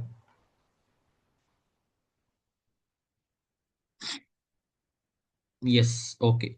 Some microbes capable of fixing atmospheric molecular nitrogen shows physiological diversity as so there are microorganisms that can fix atmospheric nitrogen, right? Those are divided into two depending on their physiology: free living nitrogen fixing and symbiotic nitrogen fixing. So free living means they are not associated with any organisms. Symbiotic means they are associated. Symbiosis, can you remember? Symbiosis, ecological relationship between two organisms, right? That is the thing. Some collectively fix nitrogen, some, as an individual they'll be fixing nitrogen, right?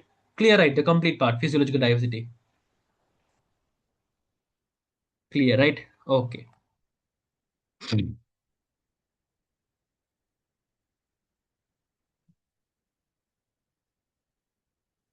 Right. Now we are coming to the types of microorganisms. Now we'll be learning about them in detail. Bacteria, singular is bacterium, are single-celled unicellular prokaryotic organism. They show different morphological forms and arrangement. The most obvious structural feature of bacteria is the shape of individual cells. That is a unique feature. See, they have the shape of individual cells. If you see, only for bacteria there are three types of shapes. They can be spherical, they can be rod shape, they can be spiral shape. That is a unique feature, right? Having cells in different shapes, right? Spherical means coccus. Rod shape means bacillus. Spiral shape means spirillum, right? During cell division, cells remain attached to each other and form different forms of cell arrangement. Right? This is the thing. During cell division, the cells start to separate, right? So those cells that are starting to separate, they'll be appearing as a complex. Sometimes it can be two, sometimes they can be three, sometimes they can be four like this, right? So they'll be remaining as clusters. Depending on that, they can be divided and depending on the plane of division. So those all informations we'll be discussing here, right? Let's see, right? Different forms of cell element of coccus bacteria. First, they are speaking about coccus bacteria, which means coccus means spherical. They are speaking separately about spherical only. Coccus, which means only one, right? Cells divide in one plane. Divided cells detach from each other after cell division. Let's see the picture here. See here. Yeah. They have mentioned here diplo, right? See here, coccus cells divide in one plane, divided cells detached from. Now this is the thing. Coccus means after cell division, both will be separated from one plane of division. This is meant by here. See, cells divide in one plane, only one plane of division. Divided cells detach from each other. After cell division, they'll be detaching from each other. Right? Can you understand that? Can you understand that?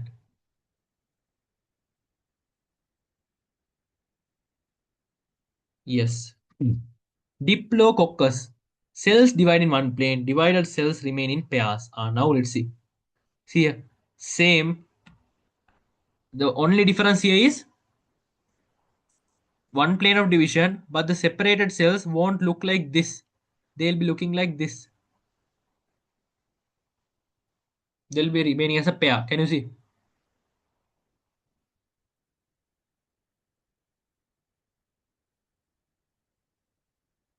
Can you see? Now you might now this is the thing. Uh, they haven't given this directly in your resource book, but you can still, with the knowledge of cell division, something is missing in this Diplococcus bacteria for not separating here. What is the phase?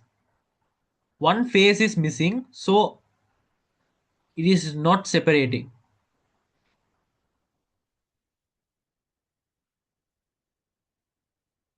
What is the phase? Now you know the phases, right? During cell division. So among those phases, just tell me. I now they haven't given this in directly in your resource book, but you can just assume for the remembering purpose or for study purpose, you can just say that there might be one phase due to the absence of that phase only. These are not separating. It might be a reason. What can be that?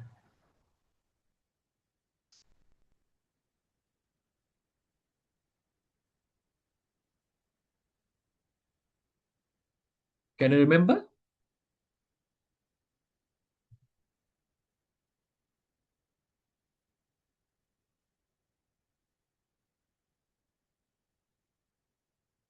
Metaphase. No, metaphase. No, not metaphase because metaphase what it does is it allows the separation of chromosome, right? Now it is what it does, it will be bringing all the chromosome for one location to separate them equally to both cells. No, that is not related here. This is somewhat okay. Now here see, these also will be getting chromosome, but they're not separated into two cells. What is the reason? One phase is not taking place. It is cytokinesis. Ah, so cytokinesis means separation of cytoplasms. So here the cytoplasms don't separate. Can you see? Both have a common cytoplasm. Ah, see. So here they haven't given those in information, but you can't just assume that. For study purpose, for your remembering purpose, you can understand that. Can you see? Right? Is it clear? Is that clear? Yes. Now we are coming to streptococcus. Right? Cells divide in one plane. Divided cells remain attached in a chain-like pattern. Let's see the diagram. See here. Both of them separate, but those will be attached. Now this is the thing. Here, see. These ones also have a common one plane of division. Now this is the plane of division. Don't confuse. Plane of division. But separated cells won't look like this. They'll be getting. They'll be having a chain like cells like this. Right? Can you see?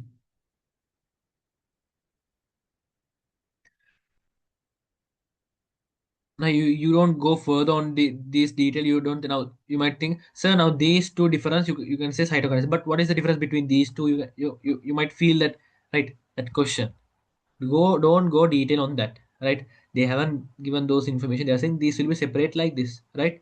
So we have to accept and move on, right? So, right, do you find any difficulties in understanding this? No, right? That is the thing. So this is the thing. Now this is coccus bacteria. This is diplobacteria. This is streptococcus. One reason can be this is the thing. Diplococcus bacteria does not show cytokinase, so they are okay. Streptococcus bacteria, what can happen is they will be producing multiple cells from a single cell, but each of the cells won't have cytokinesis. Can you see? Now, there are examples for coccus bacteria, diplococcus. Coccus means what? Single cell. Diplococcus means two pairs. Two means one pair. Strepto means a chain like cells. Can you see? If you find any difficulties, let me know. I'll try to explain another way, right? Tetrads. Cells divide in two planes, producing four cells that remain attached to each other. See here. They'll be separated in two planes, and the separated cells will be remaining like this. Right? If you have the right row, right, they'll be separated in this manner, and after separating, they'll be appearing like this.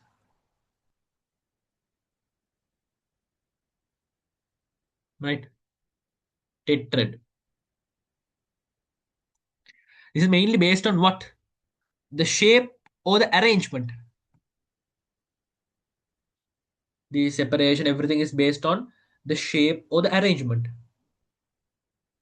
The arrangement, you should have that idea. You just think that all of these are bacteria, but these bacteria, what happens due to the separation, the arrangement, now each of them separate in a different manner, and due to their separation they get arranged in different manner. That is the thing. If you see coccus, they are separated into one plane of division. After that they'll be separated into two cells. If you see diplococcus will be separated in a single plane, but those will be attached together. If you see streptococcus, they'll be separated in a single plane, but they'll be appearing as a chain of cells. If you see tetrads, they'll be separated in two planes. They'll be appearing as a four collection of four cells. That is the thing. Is that clear?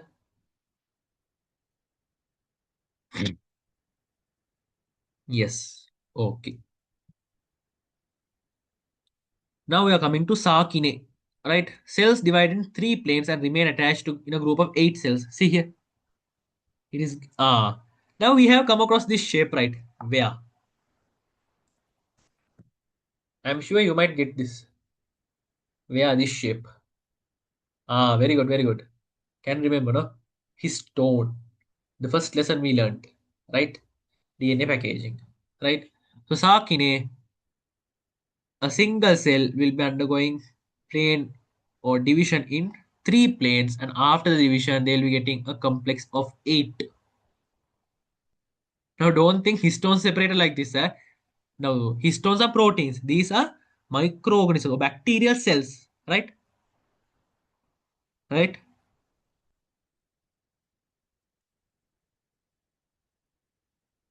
Right. Staphylococcus. Cells divided in multiple planes and forms a grape-like cluster of cells.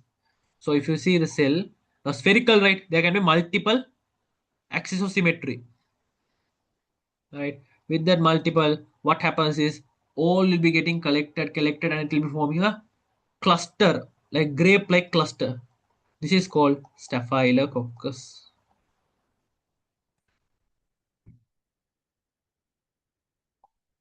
Right. Now go through this and let me know if you have any doubts. Now what do you do? What you do is you take the resource book or you can see the tutor as well. Any it's your wish. What you do is you just check with each of them and see the diagram. If you see coccus, read its happening or what happens actually during its division and see the diagram. If it's clear, okay, then move on to Diplococcus. Same. Again, go to the Streptococcus.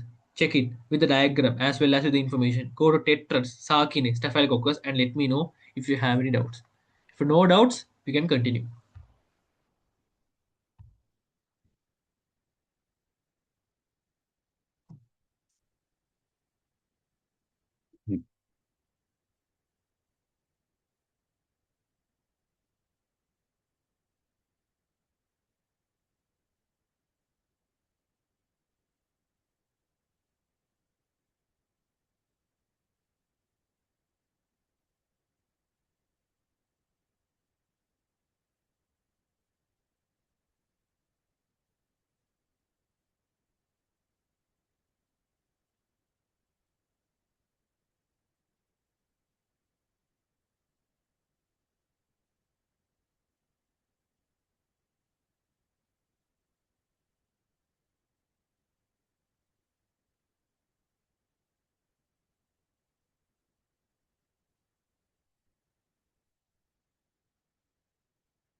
Plane of division of 8 can form either Sarkine or Staphylococcus.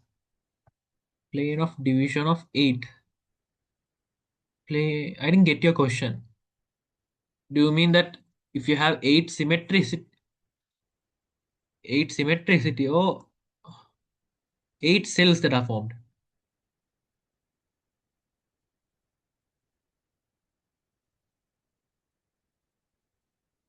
What is your question? 8 symmetricity. 8 symmetricity means it comes on a Staphylococcus. For Sarkine, only 3 plane of division, which means 3 symmetricity. Right? For Sarkine, only 3 plane of division, which means a cell will be divided into 3 and it will be producing 8 cells, a collection of 8 cells. For Staphylococcus, it can be divided in multiple. Right? It can be divided and it will be forming a cluster. Grape like cluster cells. Is it clear?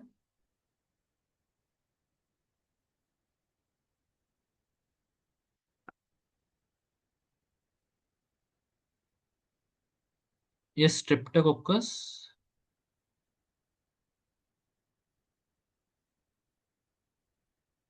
What is your doubt? Do you want to explain Streptococcus? Streptococcus, 2 plane of division.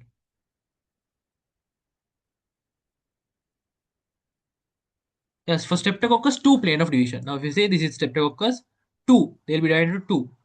If you take a circle, upside one, and again from this side, vertically and horizontal one cut, and those will be producing into cells.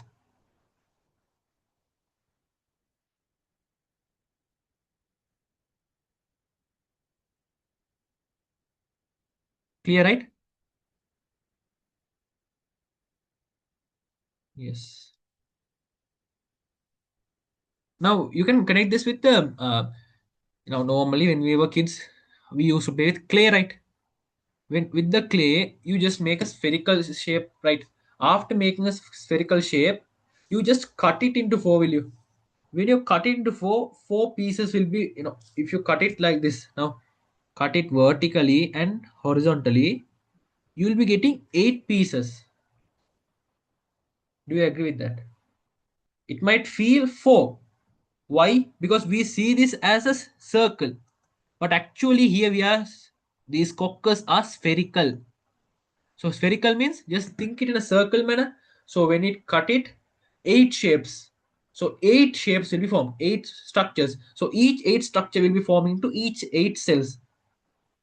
You understand? Clear, right? No doubts.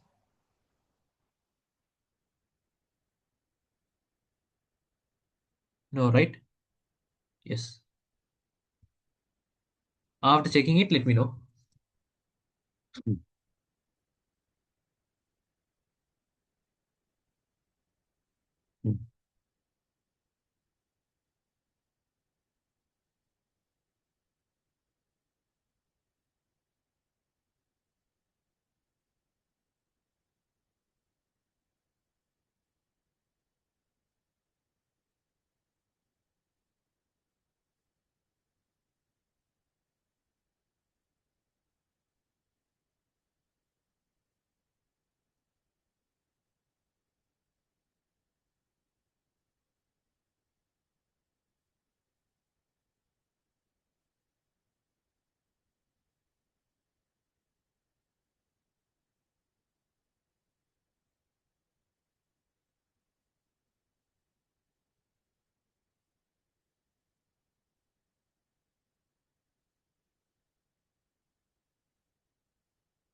Clear, right? No doubts.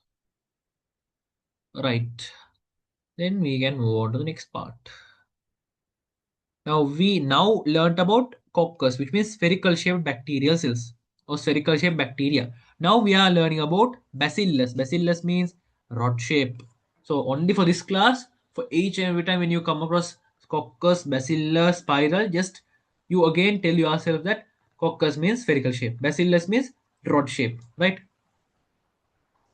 Bacillus means rod shape, right? Bacillus divide only across their short axis. Therefore, there are a few cell arrangement forms. Single, oh, no, no. Single bacillus appears as a single rod. So it undergoes division, appears as a single rod, right? Diplobacillus remains in pairs after division, right? After division, it appears like this. Strepto appears as a chain. See here, single bacillus. After separation, it will be appearing as a single structure. Diplo appears as a structure like the pair, right? Strepto as a chain. Can you understand this? Do you have any doubts? Now here, this diagram belongs to bacillus. Is it clear?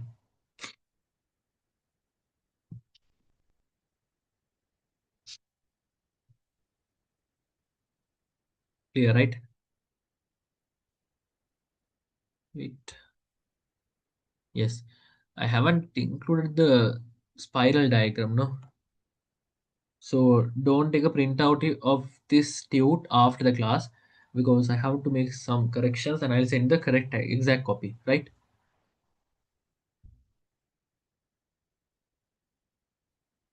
It's in the book, right? Yeah, it's in the book, but I haven't included this in the tute. So for the time being, just is it okay if you see the resource book, right? Only for this one, right? Spiral bacteria have one or more twists. Twists means it is not in a straight shape. Twists, right? Tongara marigi, right?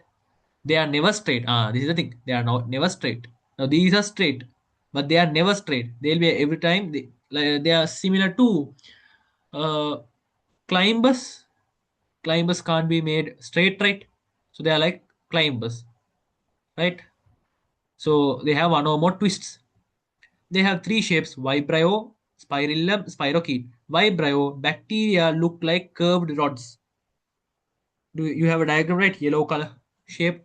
It is looking like this, like a cashew, right? You have a resource book, right? Yes.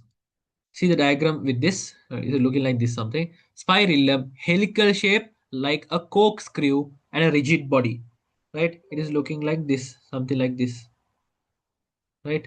Corkscrew means it is something looking like, have you seen drill machines? Have you seen drill machines? Drill machines, the needle-like part is they used to drill. It is not straight. Most of the time, it is a bit curved structure, right? Can you see, right? So it is looking like that structure. Spirochete, helical shape. Helical means this helical shape is not new to you. DNA is helical, so it is this shape, right? And a flexible body, not rigid. So see, these should be not, the students mostly uh, confuse these two. Spirillum is rigid, spirochete is flexible. See here, this is like a fixed body. This can be changed. Is it clear? These three, just go through it.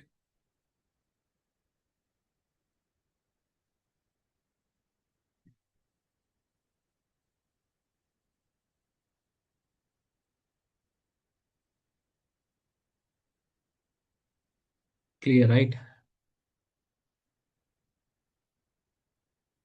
Okay, then we can come to this part, right? Bacteria's structure, the shape, arrangement. We have learned about that. Completed, right? Now we are coming on to now. Now, Semi, what have we studied now? We have studied about morphological diversity. Morphological diversity of bacteria is completely done, right? There's no doubt about it. We have completely finished it. Theory-wise, the structures we have completely finished it, right? Now we are coming to which diversity? Which diversity?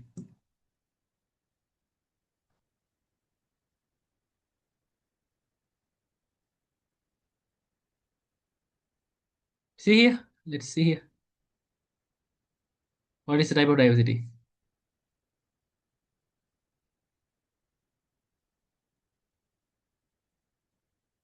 See the table. This is the first table you're going to discuss now. Nutritional, right? So you're coming across nutritional. We'll finish it and we'll go to physiology, right? Now, nutrition, we are going to start.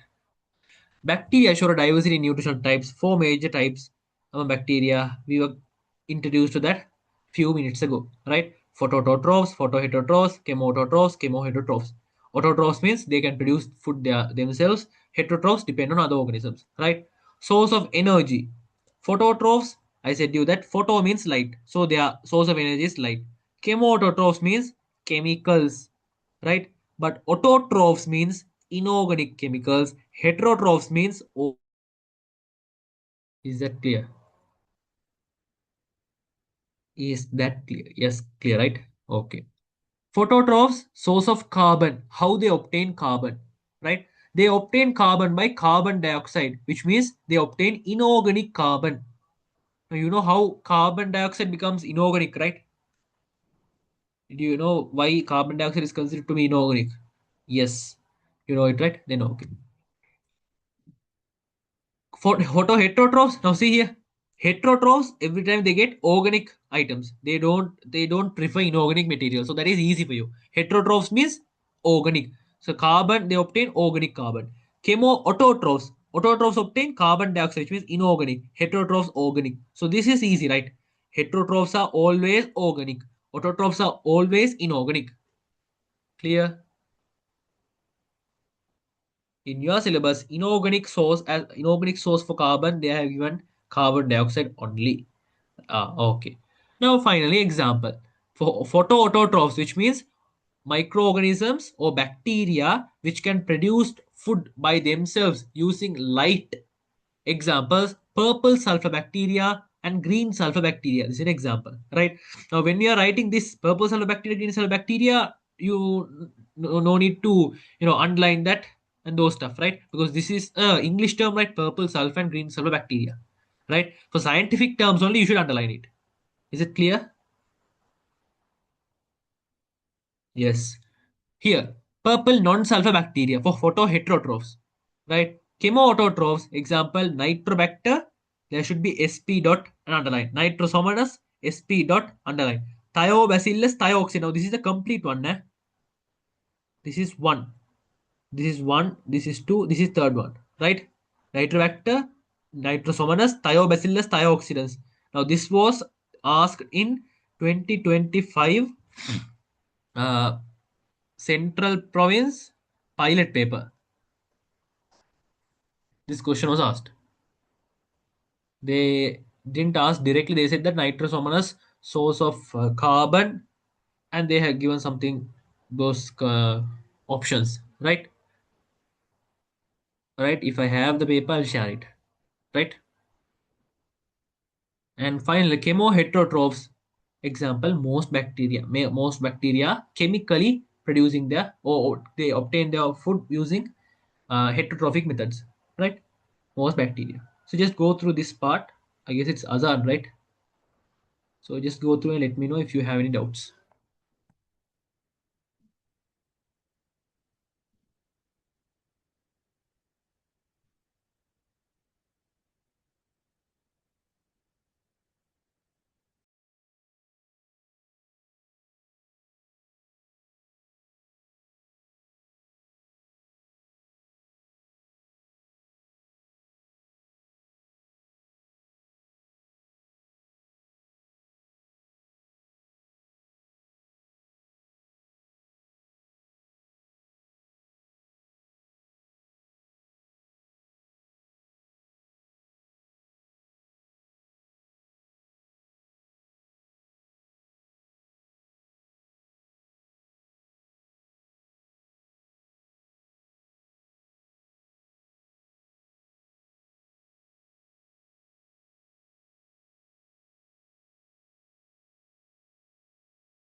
Clear, right? Okay. Now it's physiological part. So it is 12, 12:20,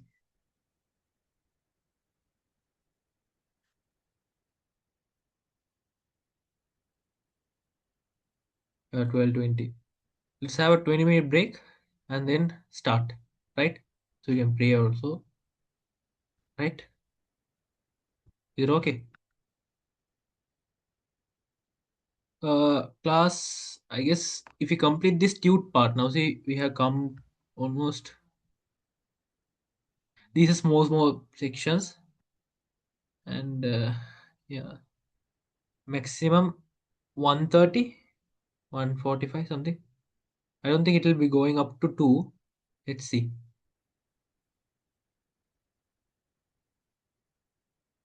Yes.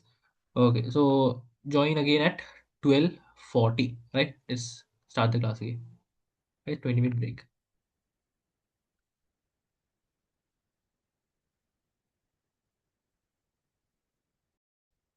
All right. Okay. Welcome back. So what we were last discussing was the nutritional diversity, right? So how bacteria diverse with respect to the nutrition. They have four types of nutrition: photoautotrophs, photoheterotrophs, chemoautotrophs, chemoheterotrophs, right? For each of them, we understood what is their source of energy, what is their source of carbon, and what are the examples of those bacteria, right? I hope this table was clear to you, right?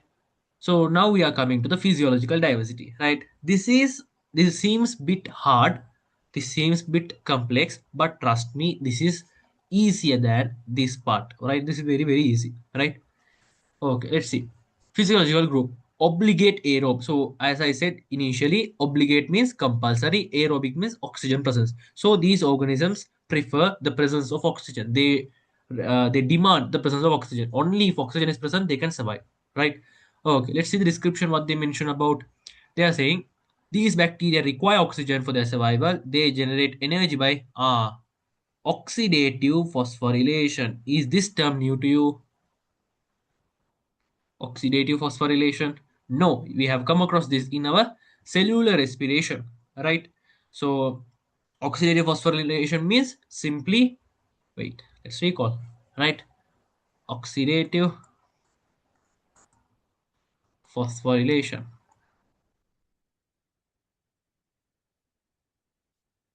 Phosphorylation means producing. Now, phosphorylation means ATP synthesis, right? Am I right? Am I right? Yes. Oxidative means producing ATP using the energy released during oxidation of molecules.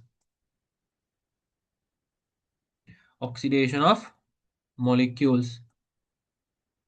Am I right? Is this definition correct or wrong?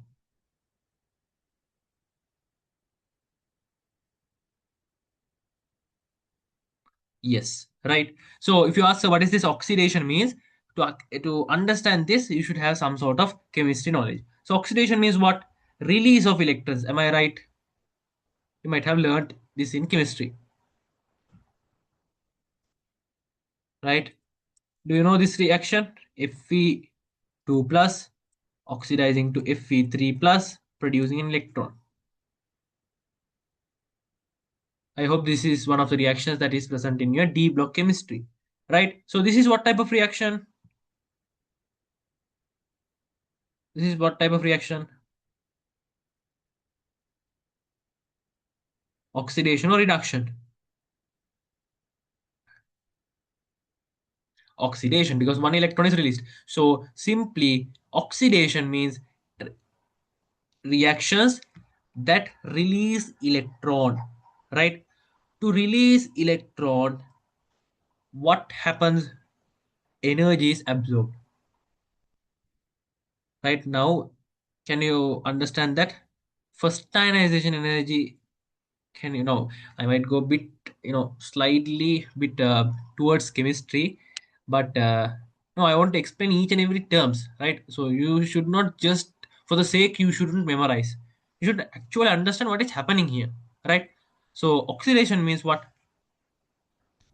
So you know first ionization energy, which means the minimum energy that is required to produce an electron, which is loosely bounded. That is the definition, right?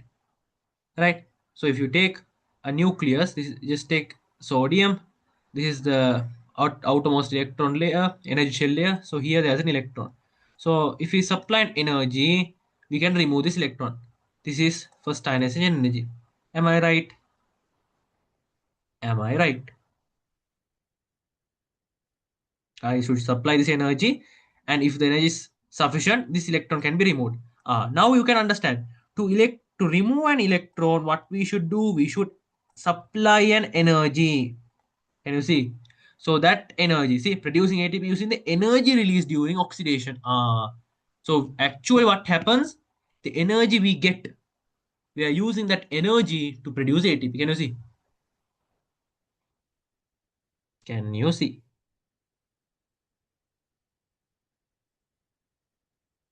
Yes, right.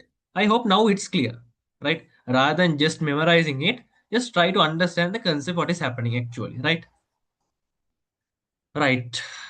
Okay, let's come here. So aerobic means oxidative phosphorylation. So obligate aerob. What are the two factors you should remember? First one, they prefer or they demand the presence of oxygen. Only in the presence of oxygen they can survive. Second one, they produce energy, which means they produce ATP by oxidative phosphorylation. That's it. Example, acetobacter species, right? Now you are slowly coming across various names, right? So you're coming across various microorganisms name. We'll just with flow we'll remember those, right? Okay. Obligate anaerobe. So obligate means compulsory. Anaerobic means absence of oxygen. So these prefer or these demand the absence of oxygen. Only the absence of oxygen they can survive. Let's see. They cannot survive in the presence of oxygen. They generate energy by fermentation. So anaerobic respiration. During anaerobic respiration, how does ATP produced? How is ATP produced? What is the method during anaerobic respiration? How ATP is produced?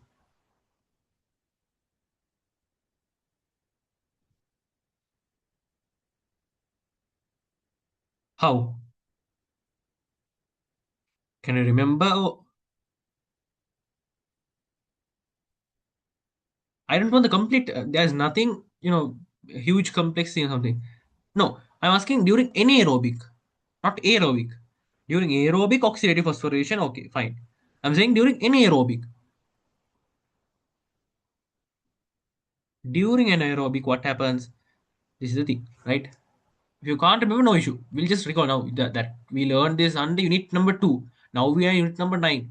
No, even most of us can't remember. Even I sometimes, find difficulties in remember those, right? Let's see, right? Now this is the thing.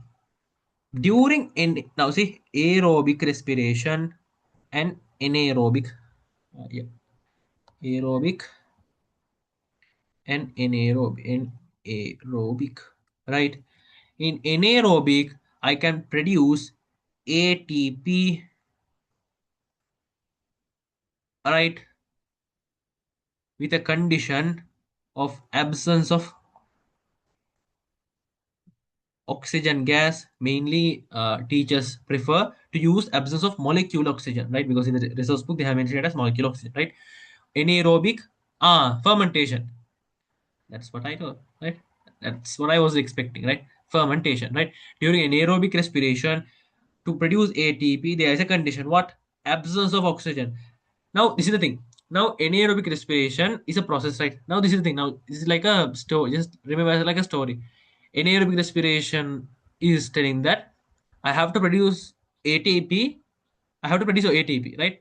If he, as soon as he says I have to produce ATP, substrate level phosphorylation, photophosphorylation, and uh, oxidative phosphorylation, those three will be coming. I'll produce. They will be just competing who can produce. But he'll say, but there is a condition. What is the condition? I can't provide you oxygen. Only the absence you can. absence of oxygen, you should produce ATP. Can you, do you expect these three to produce? Can these three produce? Oxidative phosphorylation, substellar phosphorylation, and photophosphorylation. Can these three produce? No. So all these three will be slowly, they'll be going away. At this time, only one will be coming forward. Who is that? Who is that? Only one will come forward. No. Now these three will be saying, no, we can't produce oxygen. We can produce ATP, but we can't produce ATP in the absence of oxygen, and they'll be slowly going off. At this time, the this task will be, now there's no one to complete this task. So only one will be coming forward to carry this task. Who is that? Producing ATP in the absence of oxygen. Fermentation, right? So I'm using he, those pronouns. No, like I'm considering those like humans, right? So only fermentation comes forward to produce ATP, right? Is that clear? Is that clear? Yes. So if you consider anaerobic, what are the methods? Substrate, as you said, substrate can be substrate phosphorylation, and then comes photophosphorylation, and then comes oxidative phosphorylation, right? These three can be done in aerobic. Simply that's the thing, right? All these things aerobic, right? So presence of oxygen. But here one thing you should remember: for substrate level phosphorylation, does it depend on oxygen? Yes or no? Yes, you mean yes. Can you remember glycolysis? Glycolysis. Yes. In a glycolysis, they have mentioned a statement that it does not depend on oxygen. Can you remember? Depend on oxygen. Yes or no?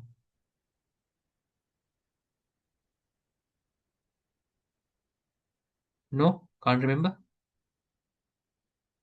They have said that as there is no oxygen involvement, there is no, yeah, they have mentioned that as there is no oxygen involvement, there is no carbon dioxide evolution too. They have mentioned this, and they said therefore there is no depending, right? They have mentioned that. So if you see in glycolysis, how ATP is produced by which method? Substrate, photo, or oxidative? By which method? No, substrate. Should be clear with that, right? Here it is produced by substrate. So substrate normally does not depend on oxidation, oxygen, right? Presence and absence of oxygen, right?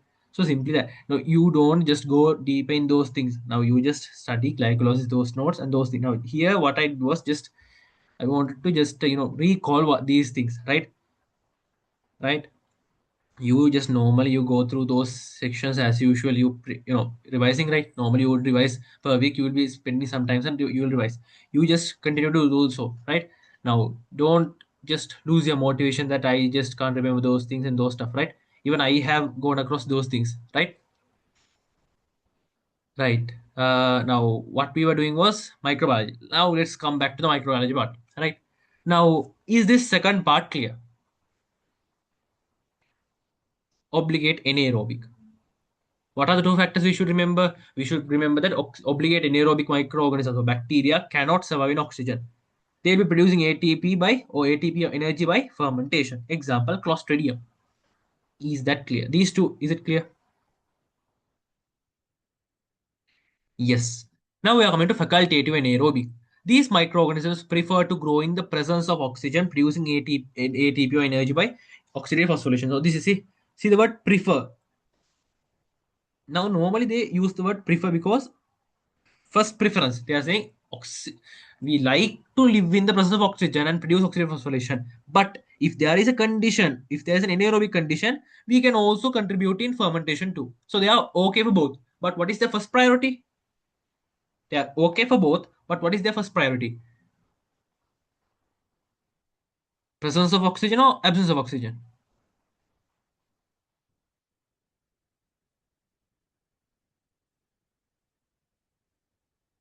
Presence of oxygen, exactly. Right? So these should be understood clearly because see, here they can ask for an MCQ too. Right? Facultative anaerobic bacteria prefers living in anaerobic environments and producing energy by fermentation. When we are reading as a statement, it feels no, yeah, correct, right? Because the word anaerobic is present. We feel, yeah, anaerobic. So they prefer, yeah, correct. But actually, what happens here? They prefer aerobic condition first. If not, they can contribute in anaerobic too, right? Example, Escherichia coli. Is this bacteria new to you? No. Can you remember what I said? Where it was in a paper, the short form scenario in the past paper. Normally, uh, in past paper, yes, E. coli, exactly. So writing E. coli, they in 1 year, I can't remember exactly which year, 2021 or 2023 something. They haven't allocated marks for writing like this E. coli species. They expected the complete Escherichia coli to be written, right? So because here see they haven't given like that, right? So they have given the complete form. They are expecting the complete form to be written, right? Okay, now we are coming to microaerophilic, right? These microorganisms can grow only in oxygen concentration lower than those in air. Low. That means now in oxygen concentration in air is how much? I guess 21%, right? Normally 21 some yeah 21%, right? Is it 21? Oxygen concentration in air? Yes, right, 21%. Yeah. So 21% of oxygen concentration is present in air. So microaerophilic ones, do they prefer more than 21 or less than 21? More than or less than 21%. So example, lactobacillus species. Now see, you have come across four, right here. So in the previous table, you have come across, see here. Here also you have come across one, two, three, four, five, six, seven. So six, right? Six and here four. So totally 10 bacteria. So just go through this table and let me know if you have any doubts. If no doubts, we can continue.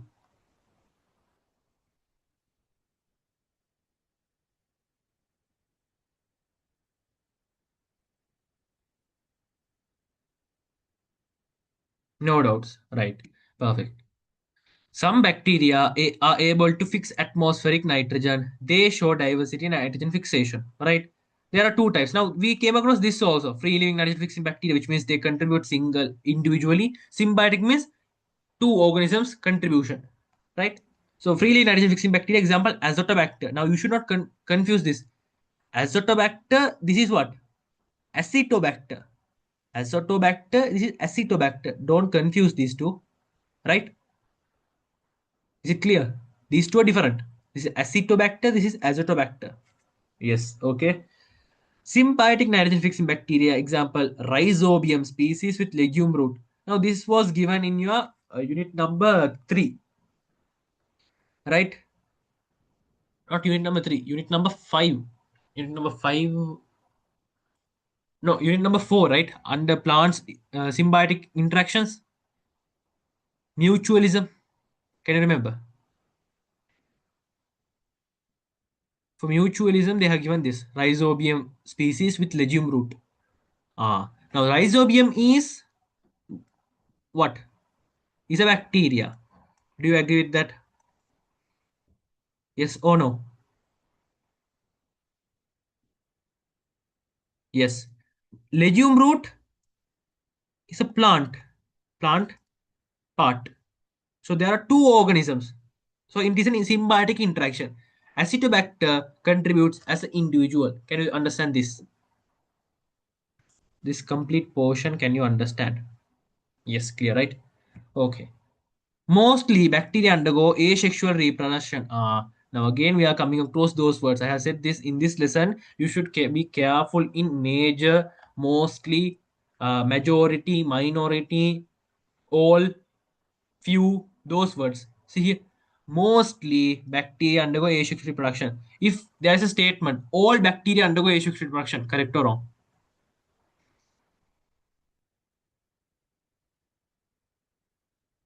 All bacteria undergo asexual reproduction. Is it correct or wrong?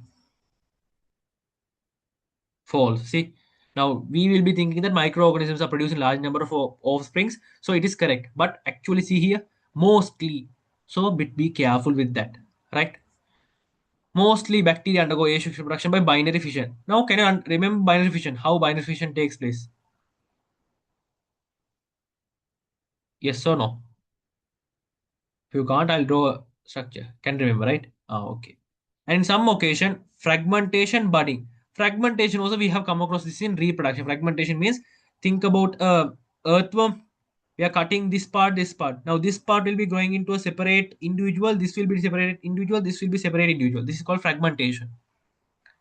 This is how earthworms reproduce. Can you understand? Yes or no? Yes. Budding means just think hydra, right? In hydra, what happens? A small outgrowth comes and it will be developing into a separate plant from the parent plant and it will be developing into another organism, right? From the parent plant. So from the parent organism, hydra is an organism, right? Right. So it starts as a small outgrowth and it will be starting to develop. So it won't be carrying out sexual reproduction. So now, sexual means what? Two parents should involve. Here, is it two parents or one parent? One. So it is asexual reproduction. Is it clear? Is that point clear? What are the three methods? Now there are clear, right? Three methods that have been they have introduced to us. One is binary fission, other one is fragmentation and budding, right? But mostly preferred one is what? Among those three, among binary fission, fragmentation, and budding, which is the one mostly preferred by binary fission, right? Okay. In rare occasion, see this word is also very important. Rare bacteria of two strains share portion of genetic material through the process of conjugation, which means conjugation is a type of it is a type of some sort of reproduction type where from a single organism cell genetic material is shared between two organisms like this, right? Is it clear? It is not like the above parts. Now binary fission, it is separate, right? Fragmentation separate, body. Now unlike these three, this is a separate one, conjugation. Is it clear? Yes. Perfect. If that is the case, we can move to the next part. We are now coming across cyanobacteria, right? Hmm, what I'll do is, if you see, these fungi protists are familiar to you, right? So those we won't be wasting time in explaining those each and every point. You can understand those, right? Now the cyanobacteria and molecules are the ones that are new to you. See here, these molecules. So we can hopefully complete this by today, right? Right. Cyanobacteria. Cyanobacteria, how many years ago did cyanobacteria evolve?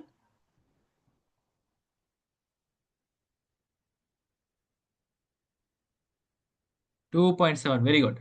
Right? 2.7 billion years ago. Cyanobacteria named for their characteristic blue-green pigmentation. Bluish green. Cyanobacteria greenish color. Why? Why is that greenish color observed? Due to a characteristic feature. Why? Photosynthesis. Yeah, photosynthesis correct. But to the presence of chloroplasts. Right? They have chloroplast, so they carry out photosynthesis, right? Okay.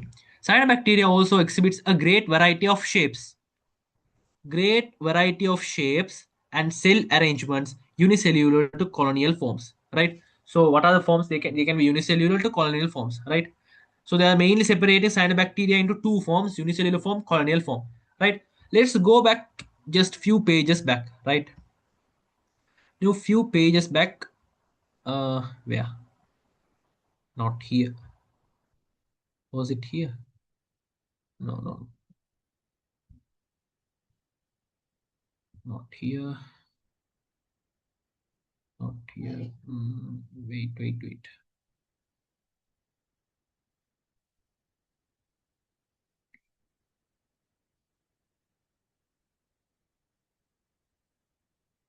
Where's morphological one? This, I guess, yeah, yeah, yeah, here. See, cyanobacteria one. So here, this is which page number? 3. Yeah. Now we are in page number 8. Yeah, right. Okay. Now here's the unis. Now they said that multicellular forms and unicellular ones. Unicellular ones, they said that unicellular ones does not form filaments. Can you remember?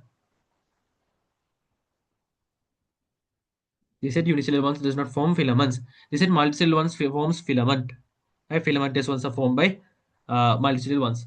Right? Multicellular ones can be divided into two: filamentous, non-filamentous. Those. Now here there is another type of separation. They are saying unicellular, going a bit deep onto unicellular form. They are saying cells separate after cell division. Okay. However, in nature, majority of unicellular forms stay together by a copious secretion of mucilage by daughter cell. Now, this is the thing. This is similar to the coccus separation. Can you remember the coccus separation? What happened during diplococcus? Can you remember that diplococcus separation? Yeah, they stayed together, right? So now with that idea, try to understand this.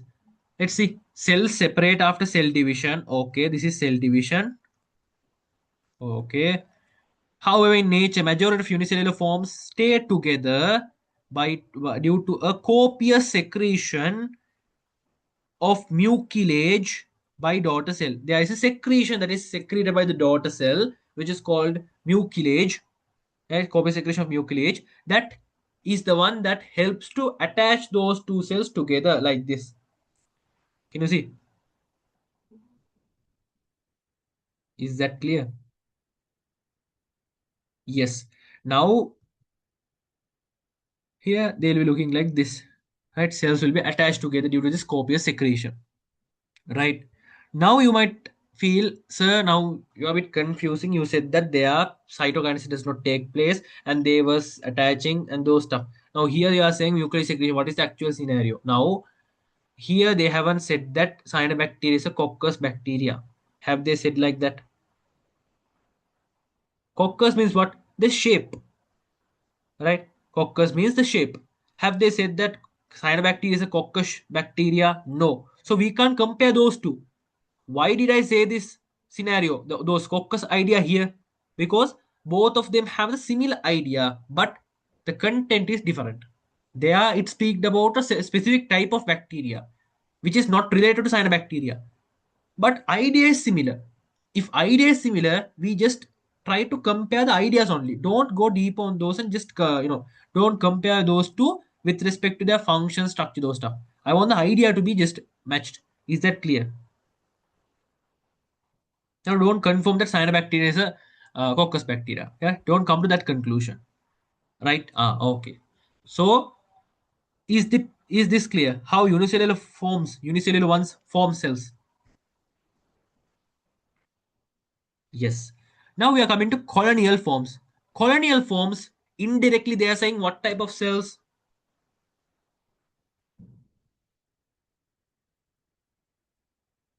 Now they have used the word colonial. So indirectly, they are trying to convey another type of form. What is that? They know that students will confuse here. I'm sure that you can get this. What they are trying to say, indirectly, they are trying to convey one word. Now, in his first, they said that unicellular form. Now, here they're saying colonial. You are coming close. I want the specific word. Now, initially, they said unicellular form. Okay, we understood. Now, colonial form. Now, they're using the colonial form. That is the problem here. Instead of colonial form, you can use another word. Multicellular form. Very good. Can you understand that? Why? See here. Now, instead of checking this, see this statement. Try to understand that. Now, completely read that statement. After reading, let me know only that statement. I want to read that only statement. Colonies may either be non-filamentous, filamentous. Did you read that? Yes. Okay. Now, right. Let's go to the third part. See here. See here. Multicellular cyanobacteria appears in filament, non-filamentous. Aren't they the same? Aren't they the same? Yes, same. But see, but students when they are self-studying or those stuff, they find it difficult. They can't connect those two. So what you do is now itself mention it in your resource book that colonial means what type of cyanobacteria. Just put a bracket here and put what type of bacteria, multicellular form. That is very very important. After writing it, let me know.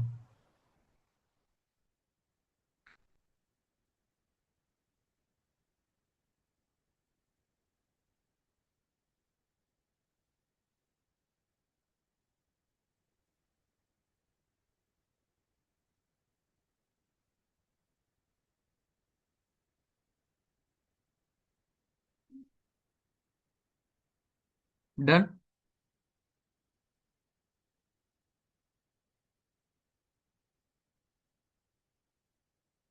Yes, okay, now let's go to the information they have given. Cells remain attached by walls or held in common gelatinous matrix forming a colony of cells. We know that multicellular ones forms colonies, right? Right. Multicellular ones forms colonies, right? Fine. Fine with that. Now, I want you to tell me that we know that multicellular ones can be two forms. What are they? Multicellular. They can be two forms. What are they? Now you know those. You just few minutes ago you answered that. Two forms. What are they? They can be two shapes.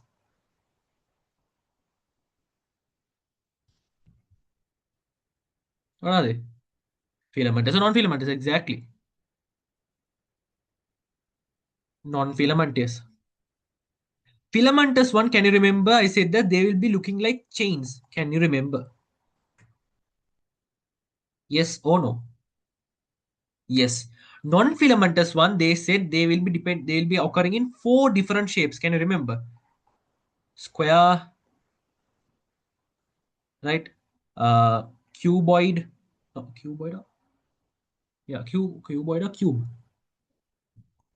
Irregular shape,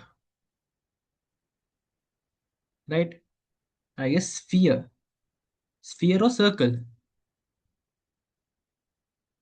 Did they mention it as sphere or circle? I hope it's sphere.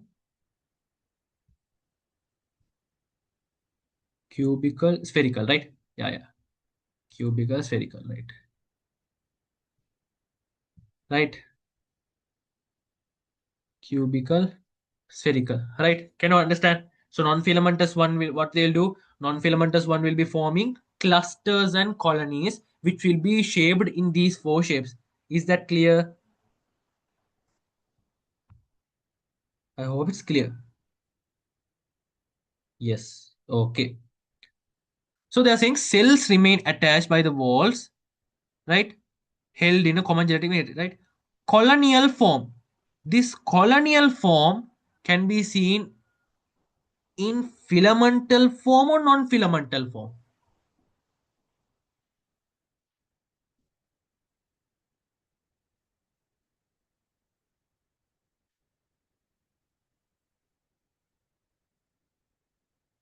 Non-filament. But the problem is here. See. Now I'll mention what is the problem here actually. Now see, they have mentioned filamentous cyanobacteria appears as a chain. They should have mentioned that as a colony of chain. That is the problem. If they have mentioned as colony of chain, that is correct. As they have mentioned just chain. Colony means what? A collection. Am I right? Am I right? It is a collection. Right? Now here's if you see here also I have drawn the structure. It will be looking like this, right? It will appear as a collection of chains. Right? So see here. With that knowledge, a colony of chain, you come here, you will surely get this point correct. See. If not, you will get it'll bit jumbling. See here. See, see this statement. Now we haven't gone to this below statement, but just for the time being, just check this non-filamentous colonial form. You can agree with that. See here. These will be forming corneal. Okay. But see here, filamentous corneal form. If you know, as soon as you read this, it is a bit confusing, right? Why? Because initially they said that only the non-filamentous ones forms colonies. Is it clear? Can you see what is going wrong when we, try to understand this? They are at one location, they are saying one statement, but they're not completing the statement. Due to that, when a student reads the upcoming or the connection of it here, he finds difficulty in understanding this. Can you see? Can you find? Understand what is the problem here? If you find it difficult, let me know. I'll just explain it again.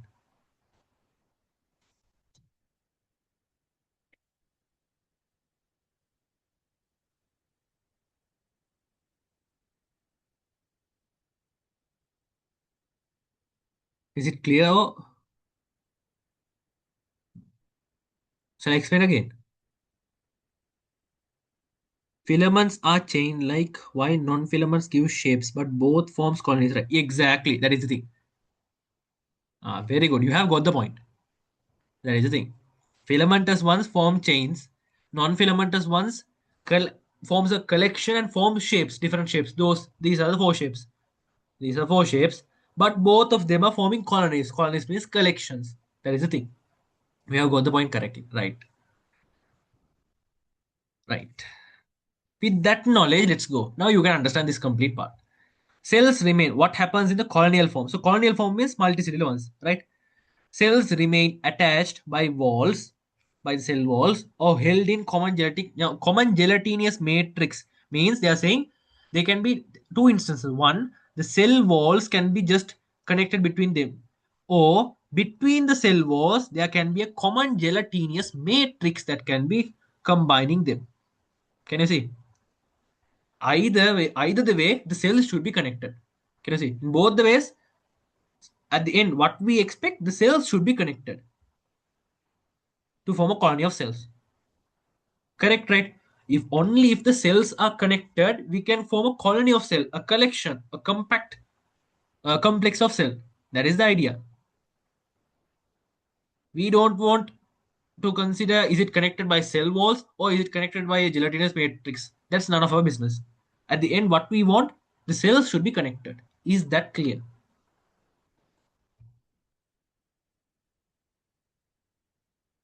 Yes, very good. Now we are coming to the statement. Colonies may be either non-filamentous or filamentous. Now you can get this point right. You can understand this very well. Yes. Now what you do is you just send me a message, right? Filaments are chain-like while non-filaments give shapes, but both forms colonies. Now what you do is you just write that statement in your resource book under this, right? Because it will be very, very helpful. You want the clarity because in your words try to explain it to yourself itself, right? You just write it down and let me know.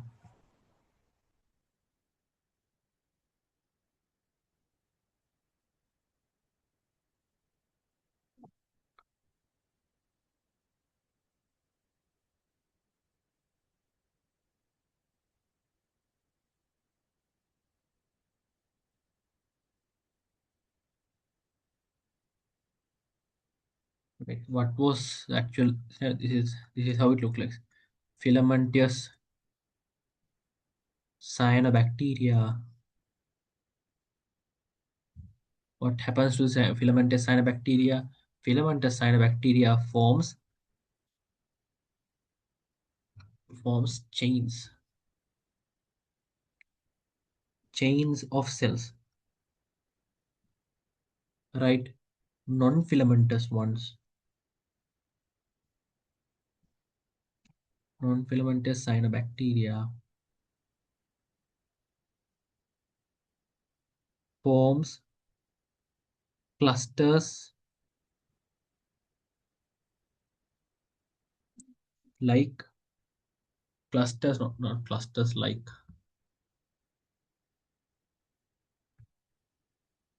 clusters in four shapes. What are they? Spherical, cubical, uh, irregular,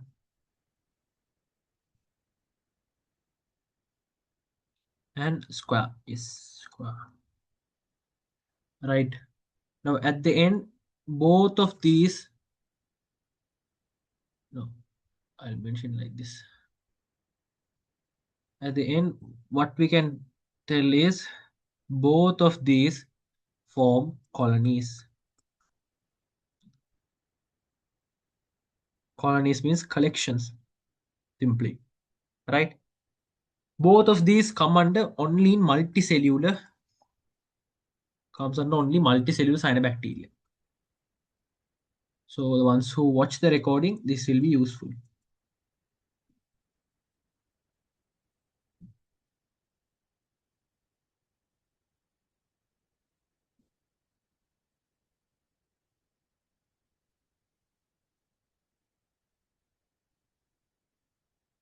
Right.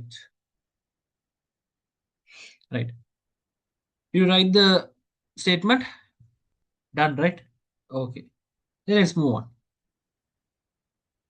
Right. Non-filamentous colonial form. Right. Now we are coming on to non-filamentous one. Depending on the plane of division, right. Depending on the plane of division and direction, there are different arrangements, spherical, cubical. Now, is these, no, are these four shapes new to you?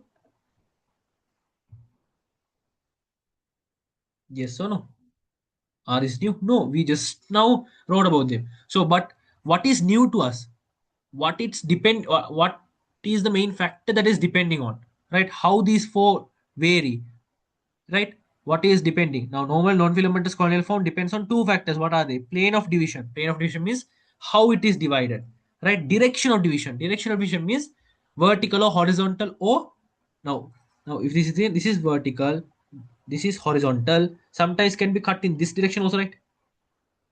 Can you remember how Sakine was divided? See here, see here. Wait. See here. See the structure. How it is divided? One, two. Wait. I'll draw it in another color. See here. How it is divided? First, it is divided in this direction. Again, it is divided in this direction. Now it is directed in direction, right? Three directions. So it can you understand the direction of division also depends here.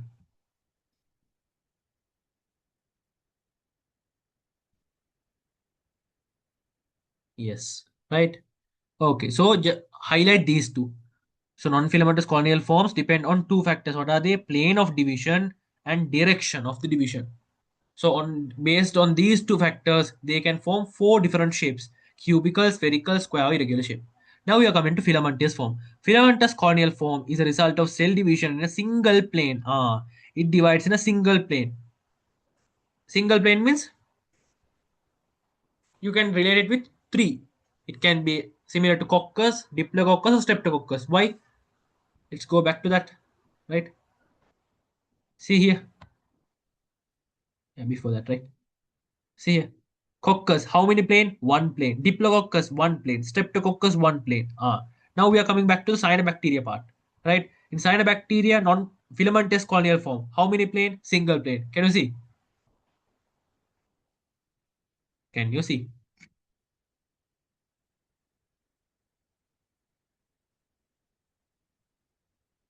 Is it clear? Now please don't confuse yourself.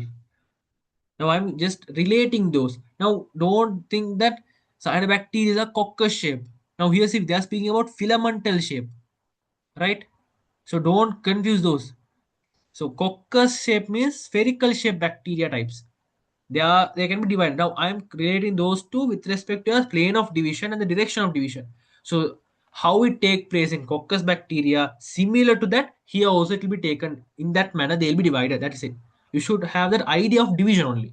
Don't consider that cyanobacteria are spherical shape. No, you should not come to that conclusion. Is it clear? Is that clear? Yes, clear. Right. It has a single plane and a single direction. It has only a single plane of division, a single direction of division, forming a chain, a thread-like structure. Now, can you understand this? See here. Filaments form chains. Now can you understand with this statement, right?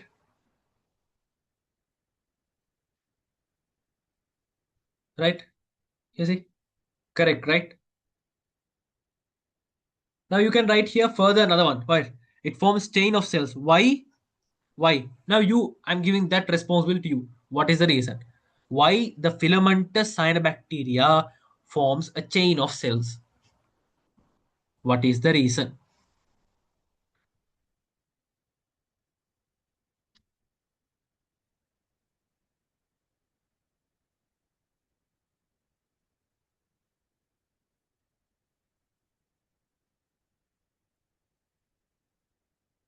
What is the reason?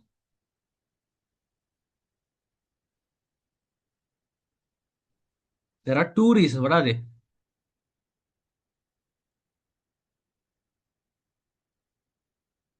Because they are attached to a wall. Uh, yeah, but the problem here is, see, now attached to the wall, here also they attach, right? Now if you see multicellular ones, see here, colonial ones, they are also attached to the walls, right? Now these are also attached. Unicellular form, colonial. No, attached one is not a. Now I'm saying, now this is the thing. I'm asking now, filamentous, non-filamentous, both of them are multicellular. But why filamentous one only forms a chain of cells, unlike this, unlike the non-filamentous one?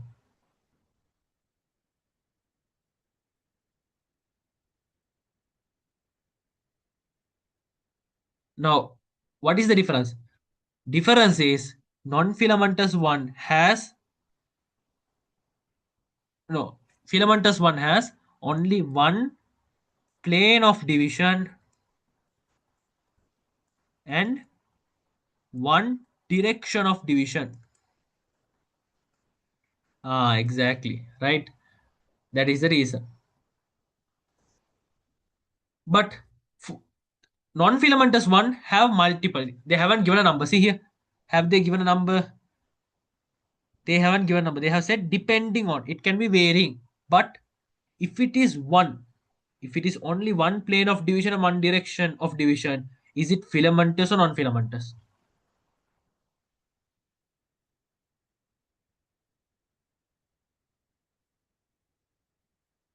No, this is the thing. I asked if only one plane. Now, normally the plane of the filamentous colony. Now, I'm saying this is the question. If only one plane of division and one direction of division is present, is that bacteria filamentous or non-filamentous?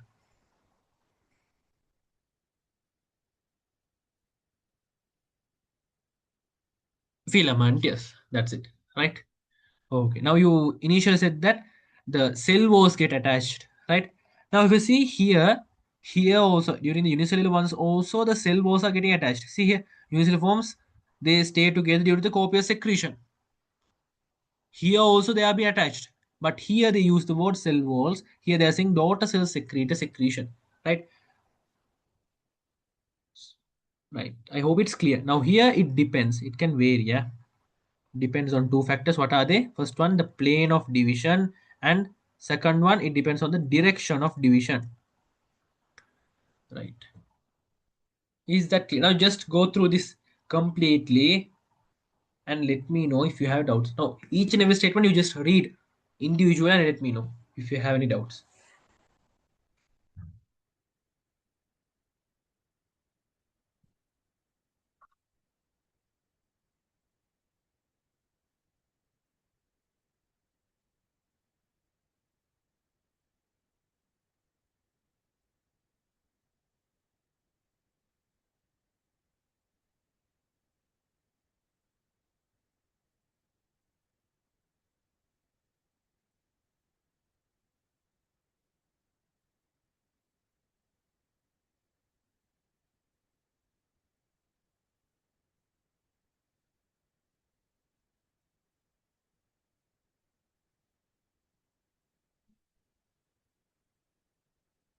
Done.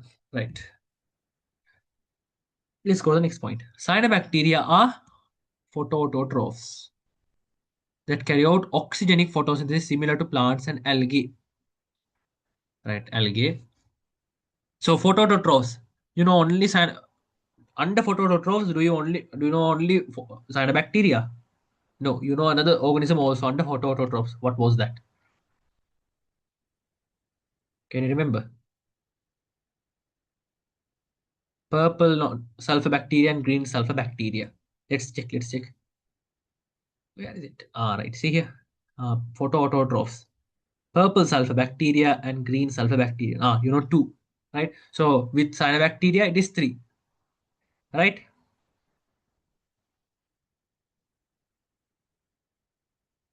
Right. It carry out for oxygen photosynthesis.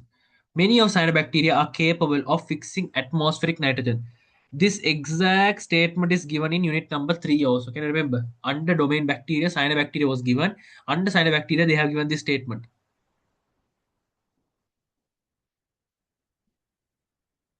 Can you remember?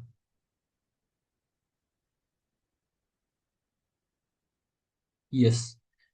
Here also the main word is many, not all or not few.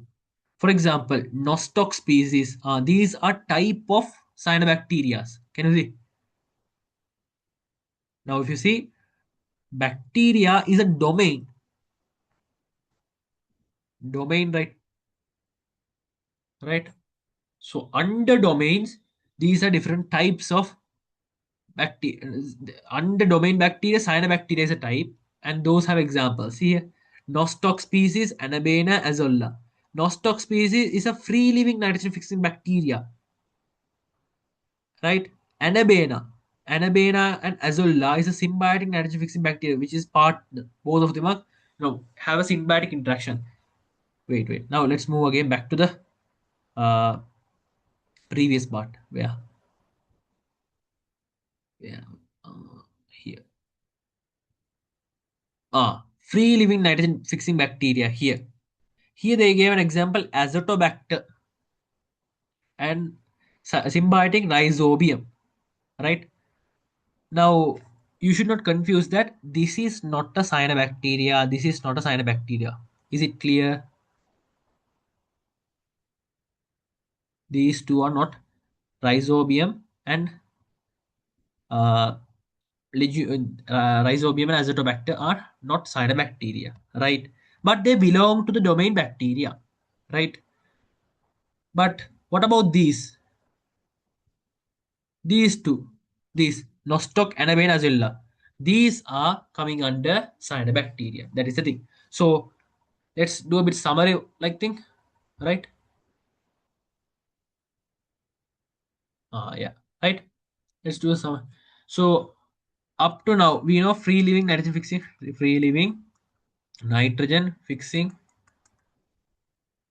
bacteria. What are the free living nitrogen fixing bacteria? We know first one, Azotobacter species. Second one, what is it? Nostoc. Am I right? Let's check. Yes, Nostoc, right? Now let's come to the symbiotic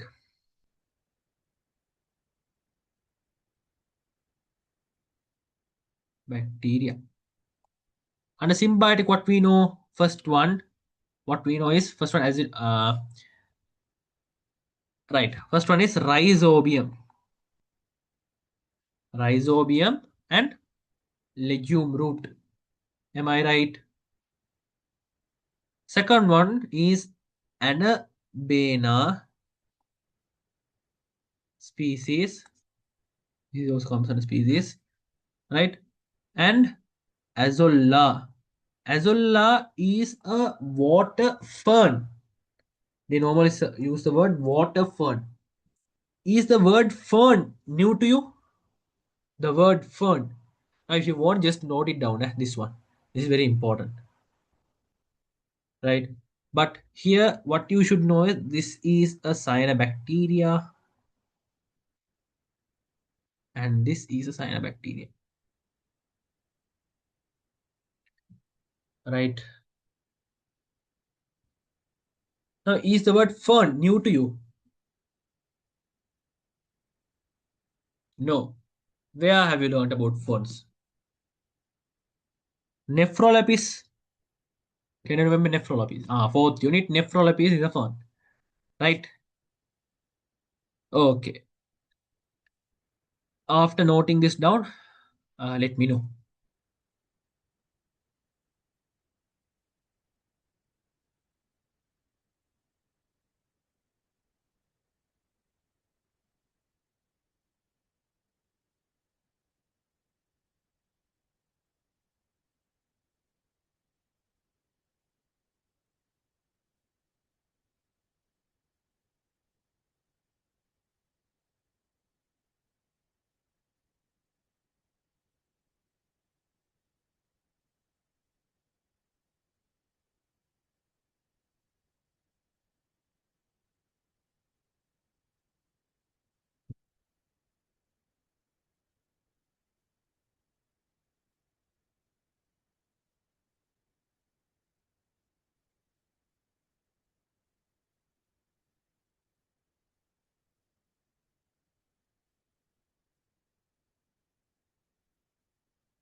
Done.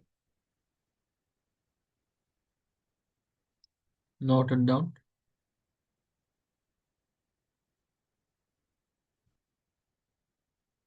Noted. Okay.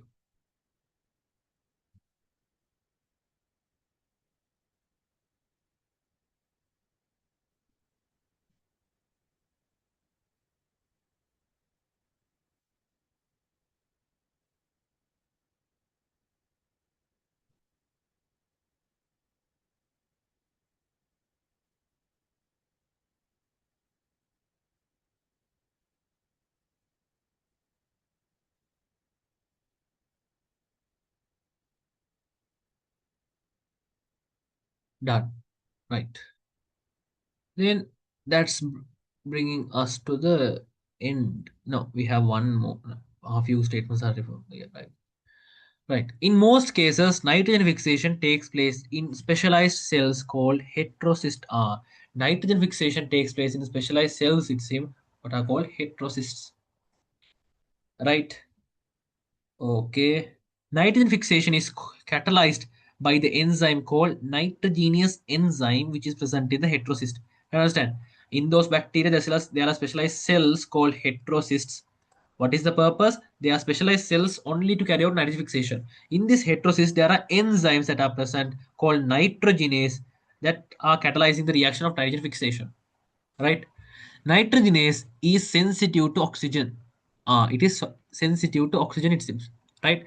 Heterocyst carries thick wall. It has a thick wall, it seems. Thick wall to protect nitrogen enzyme from oxygen that could diffuse from neighboring photosynthetic cells and from air to water. Now, now we know from normally across cell wall materials can diffuse, right? So unlike other cells, the heterocysts have a thick cell wall to prevent the oxygen entry from environment, water, like other normal habitats. Now from air, water, from those, it prevents the oxygen diffusion into the heterocyst cell. Why? Why? Why it is preventing? Coming oxygen is good, right? Why it is preventing the oxygen entry?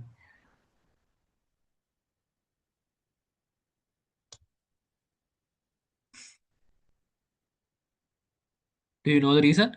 Why?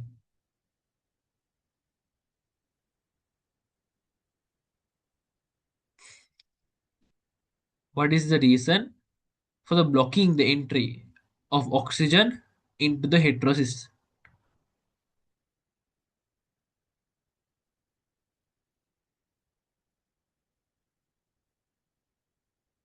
Don't know,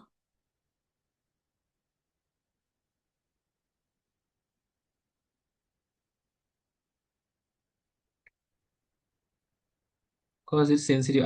Exactly. So rather than using it's sensitive, we should specifically say that because the nitrogen is not, the heterocyst cell is not sensitive.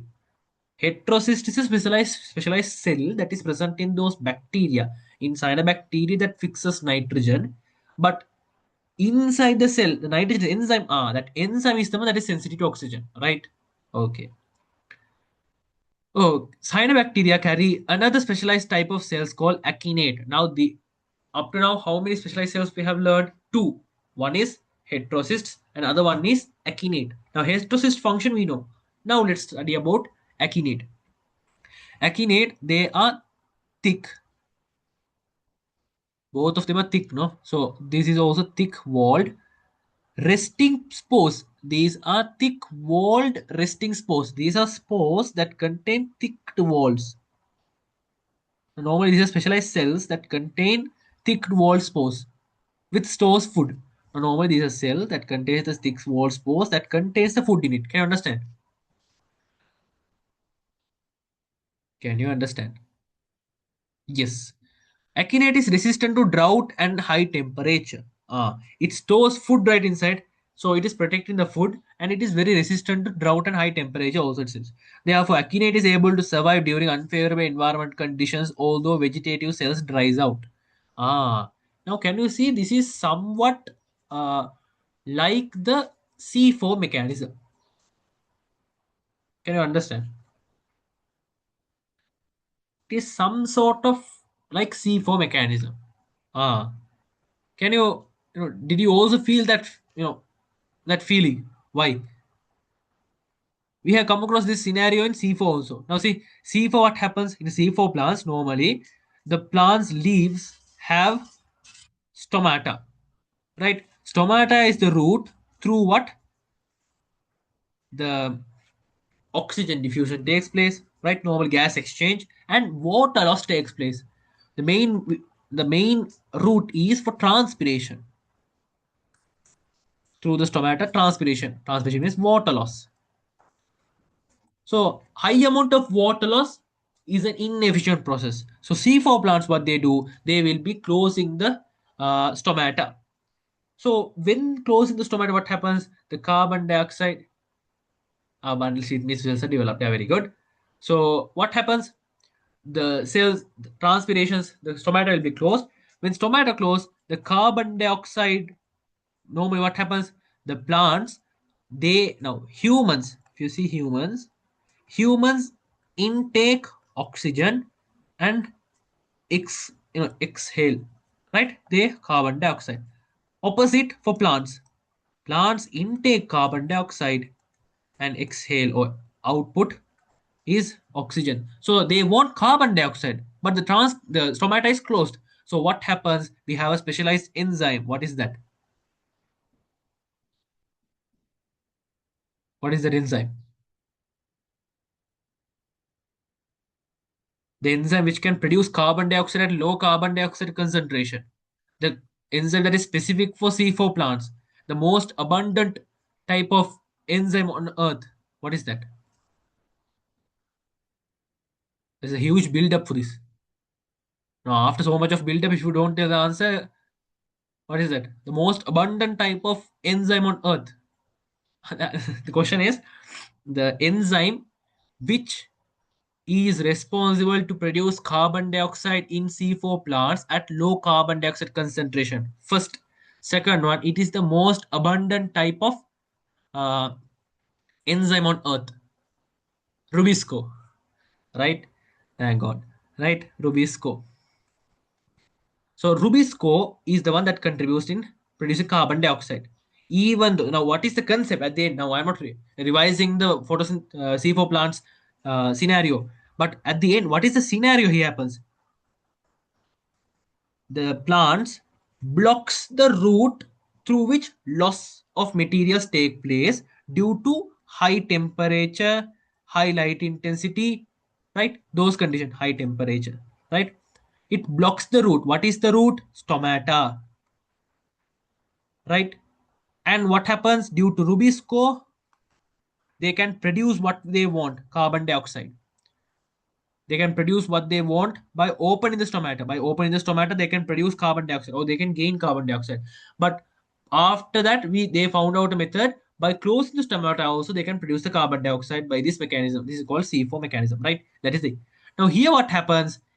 These bacteria, cyanobacteria, have specialized cells called akinate. These akinate, what they do? They have thick walled spored. They have thick walled spores. They are resting and they have stored food. Unlike human, bacteria also they are surviving. They are doing all the sorts of things just for food. Humans also they are doing various jobs and everything just for the sake of food, right? So similar here also, if this that important thing, what is the important thing? Food, right? If that is stored in excess or if that is stored, do they have any other requirements? A huge goal is reached. So do you think it will be opening all the gates? No, they have all the things within the no premises, right? Okay, now let's see here. Thick wall and they are drought. Here see, similar to the C4 plants, here also due to the high temperature, they are thick walled and they are preventing from. They are drought resistant, right? And they can survive in unfavorable condition, unlike vegetative cells. Vegetative cells means opposite of these cells who open their all due to the high temperature they get dried out, right? Can you see the plants that does not store food like this? No, not the plants, the cells that don't store food like this. Can you understand? Can you understand this point? Yes. Now can you see there's a similarity, right, among these? Yes or no? Yes. Okay. Right. Cyanobacteria reproduces only by asexual reproduction. Very, very important point. Now, under bacteria, we learned about bacteria, right? Few minutes ago. Yeah. Under bacteria, they say that mostly bacteria reproduce by asexual reproduction. But under cyanobacteria, what they say? Under cyanobacteria, they're using the word only. They reproduce only by asexual reproduction. Can you see? Okay. Single unicellular and colonial non-filamentous types undergoes cell division while colonial filamentous and colonial unicellular forms reproduce by fragmentation. Now this is a bit confusing this statement, right? Let's extract it and just draw it in a simple diagram like something like that. Colonial non-filamentous. Just remember the scenario in bacteria which we learned, right? Yeah, with this diagram I hope. Is this the diagram? No, this one.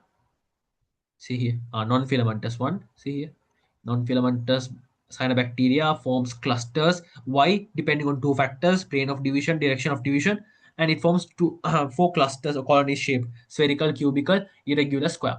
Right. With that knowledge, let's go here. Right. Colonial non-filamentous. Colonial non-filamentous. Okay.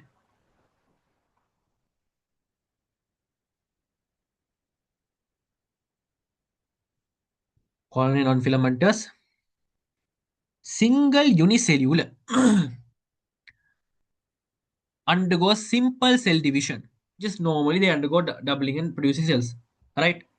Okay, let's check whether it is correct or wrong. Right? Normally, here, see here, depending on the plane of division and direction, different size, they will be producing number of cells. Right? Let's go here. This one. See, cells remain attached by the walls, and now here they are saying cells remain attached to the walls, but at the end, cells are produced, right? Now, do you agree? Now, cell division, then now this is a cell. After cell division, they are attached, right? They attach due to the common gelatinic matrix or due to the attached to the cell walls. Right? I'm agreeing with that. But at the end, cells are produced, right? Now, from one to two, cells are divided. Can you understand that? Yes or no? Yes, right? Okay. Now let's go back to that cyanobacteria part. Ah, they are going under simple cell division. It seems, yeah, simple cell division. Okay. Do you agree with that?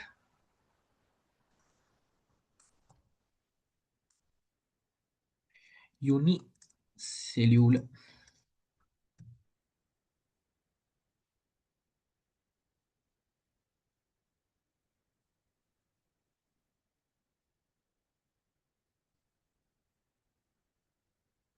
Yes, you are agreeing with that, right? Now see, okay. Now they are coming to what? They are coming to colon. Yeah, while colonial filamentous. Coming to colonial filamentous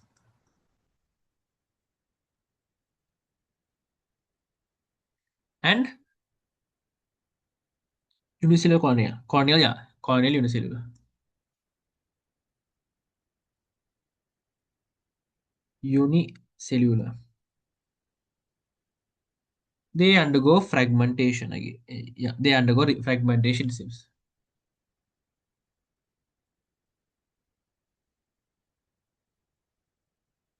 Right. Let's see. Colonial filamentous. Yeah. Colonial filamentous. Right. Now see, colonial filamentous. What they form? They are forming chain of cells. Am I right? See here. Am I right? Yes or no? Yes. Now here we didn't speak about the reproduction. Yes or no? Or division. Reproduction or cell division. Now here we said that they'll depend on the plane of division, the direction, and they'll be arranged. We said that after division they'll be arranged in these shapes. That's it. We spoke about them here. We didn't speak about the division of cells. Now here also what we spoke, here we spoke after the division. See here, cells remain attached by the walls and forms colonies. This happens after the division, right? This information and this information, read both of them and see both of them speak about the events that take place after the cell division, not about cell division. First tell me whether that's clear.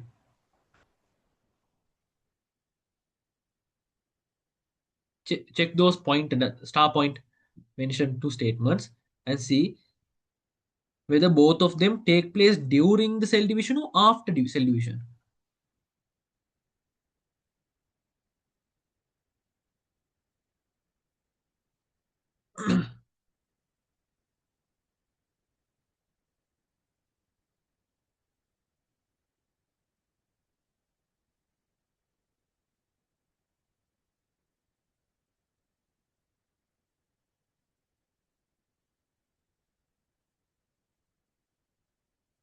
Right. I want the no, I want your idea now whether these two statements speak about the information or events after cell division or during cell division. See, cells remain attached by the walls or held in common genetic matrix. Now here, this is during. Now this is the cell division part. Now they are speaking about this section, right? This is after cell division or during cell division.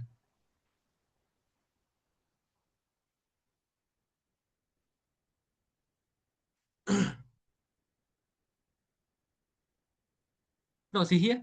This is the cell. This is cell division, the process. This is the end product. They are speaking about this. Now this is after cell division or during the cell division. After. Is that clear?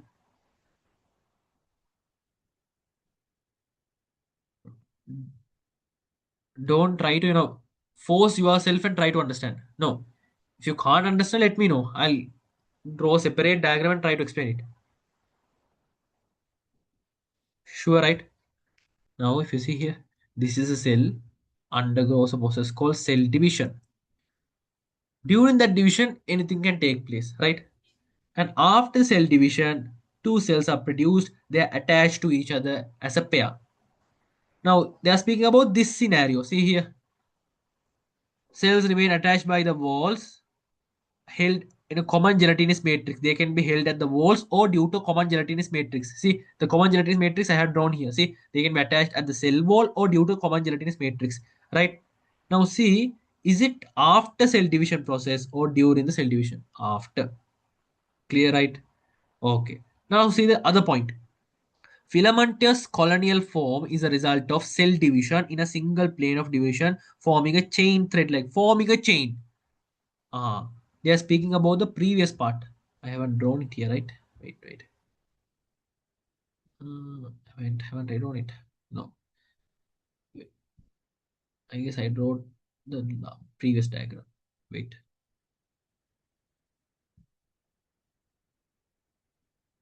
See here. Here see. This one. Filamentous one. Now these filament like structure is formed after cell division or during cell division.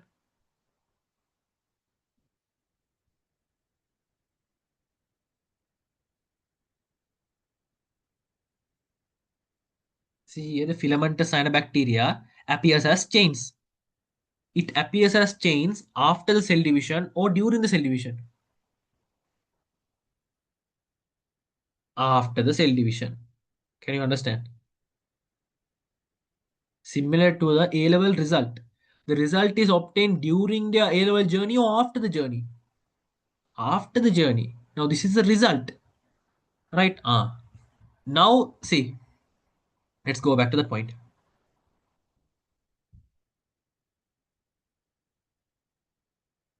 Right, right. No other one, right?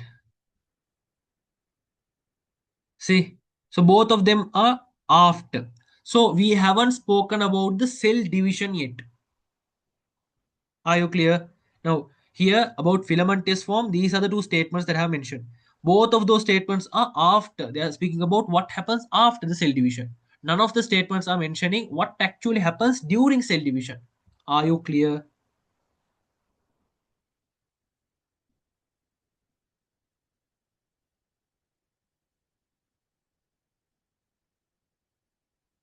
Now, see, clear, right? Okay. Now, so what here they are trying to convey is they are trying to explain actually what happens during cell division. But actually, what happens during cell division of filament is fragmentation. Fragmentation means similar to earthworm scenario. Now, if this is the part, this is the actual filamentous one. This is cut here. What actually happens? It will be forming two. Those are joined, right? And here again cuts made. So those will be joined again like this. Can you see how the filaments are formed? Now, initially we said that colony of now initially we just said that uh, multicellular ones can be filamentous or non-filamentous, right? But can you understand how the filamentous ones are formed? Yes, is it clear? Confirm. See, this is a very very important part.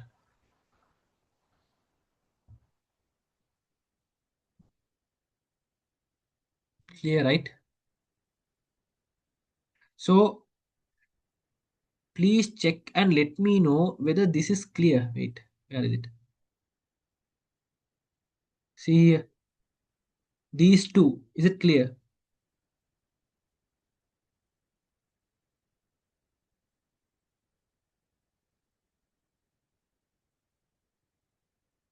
Now, now to explain now, what you do is you just note it down this part. You note down this value. Now this is given in your resource book, but still you just note down like this rather than just reading like a full statement. You just note it down like this. After noting it out, I'll tell what to do.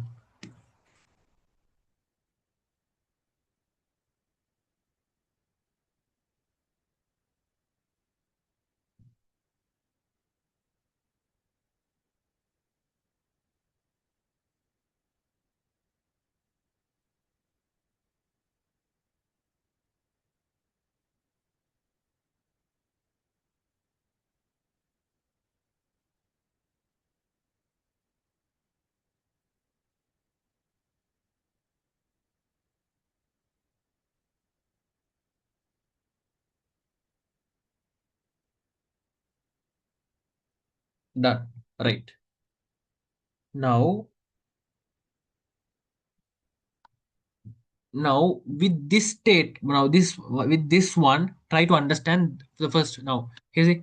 Now I said to note down this one, right? Now compare this one, this complete statements that have been given with this scenario.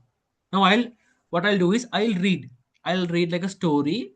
Try to now check whether you can understand it or not. If it is completely understood, then okay, right? Now don't forcefully say that yes, I understood, right? This is important part. I'll tell it as a story.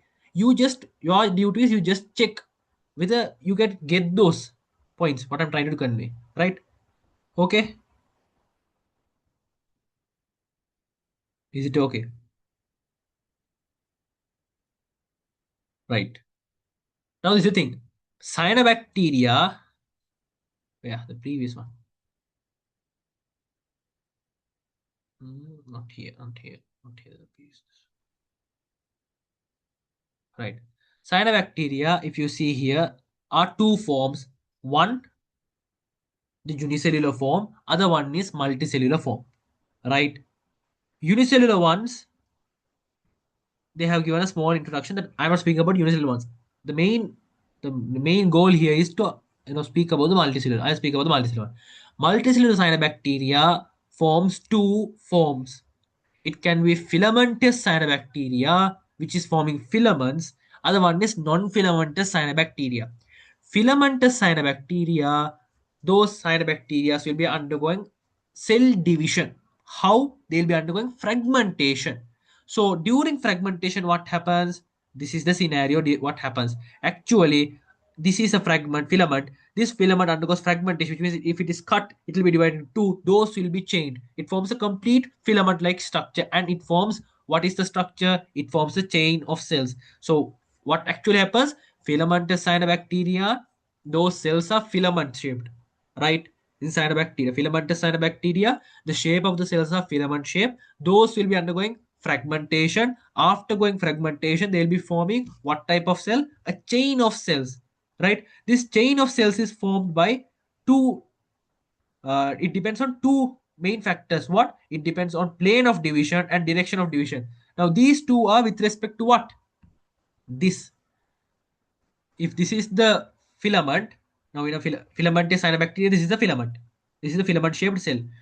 This cell division, the fragmentation, depends on two factors. What are they? First one, the plane of division and the direction, whether it is vertical or horizontal, right? So depending on those two, fragmentation take place, and after fragmentation, what happens? A chain of cells are formed, right? A chain of cell means this is a colony. Colony means a collection of cells. That's it. Now we are coming to non-filamentous one. Non-filamentous cyanobacteria does not have filament-shaped cell, except filament-shaped cell. All types of cells are present. Those what they'll do is they will be undergoing simple cell division. What? Simple cell division normally, and those simple cell division they'll be undergoing, and what they do, those cells will be attached by the cell walls due to common gelatinous matrix, or they'll be attached with the cell walls itself, and those cells will be combining and forms what? They'll be forming a cluster. Those clusters can be spherical in shape, cubical in shape, irregular in shape, or square in shape, but at the end all are considered to be a colony. It can be a chain of cell, or it can be spherical, cubical, irregular, square. All of these are considered to be colonies. Is that clear?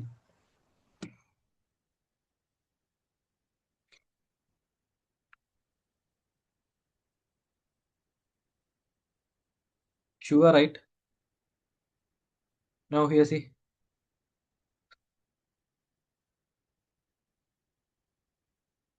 Correct, right? I might ask, sir, okay, but you said that here unicellular form is also forming colonial, right? Now here they have just said unicellular form, but if you see in the upcoming other one, they are saying colonial unicellular.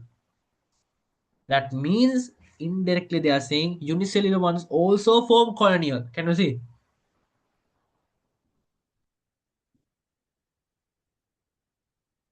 Can you see? They won't be going that deeper, right? You just, if you have this diagram structure and this one is, it is very, very is much enough, right? Is it clear completely? If it's clear, what you do is you check now. It's past two, right? So we'll finish it off with this part, right? I want just to check it. You just check this cyanobacteria, this complete part now. 1 second, but it's okay. Just completely check this page, and if it's clear, I'll go to the next page. And after checking up to this part, then let's wind up today's class, right? Next class, inshallah, let's start the next topic. Now just check this complete page now.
Right. This page is fine, right? Ah, no. Only this part. Wait. Where is it?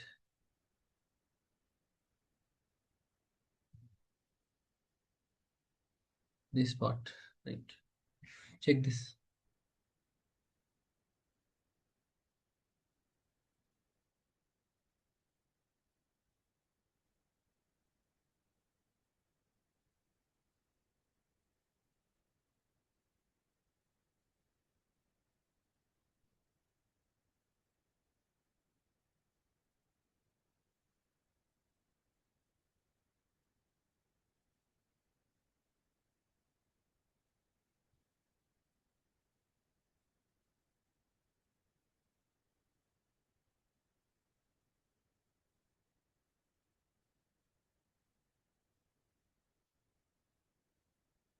Done.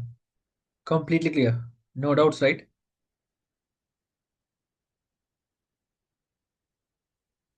No doubts. Clear. Right. Today's lesson, none of them, e- everything is clear, right? No doubts at any location, right? I hope the previous ones, there's no much doubt. Now, this is the main part, cyanobacteria part. If it's clear, then next week we can easily complete the half of the lesson, right? Right? Okay, so next week, inshallah, we'll start fungi, protists can be completed, right? We can start laboratory methods also next week, yeah, right? Okay, then. Thanks for joining the live session. So please revise this complete section which we have completed until the uh, fungi part. Please revise them completely before the next class, right? And if after revising, if you have doubts, just ask that physically when we meet next time, right? Okay, then. Thank you for joining. Let's meet in next class, right? Thank you.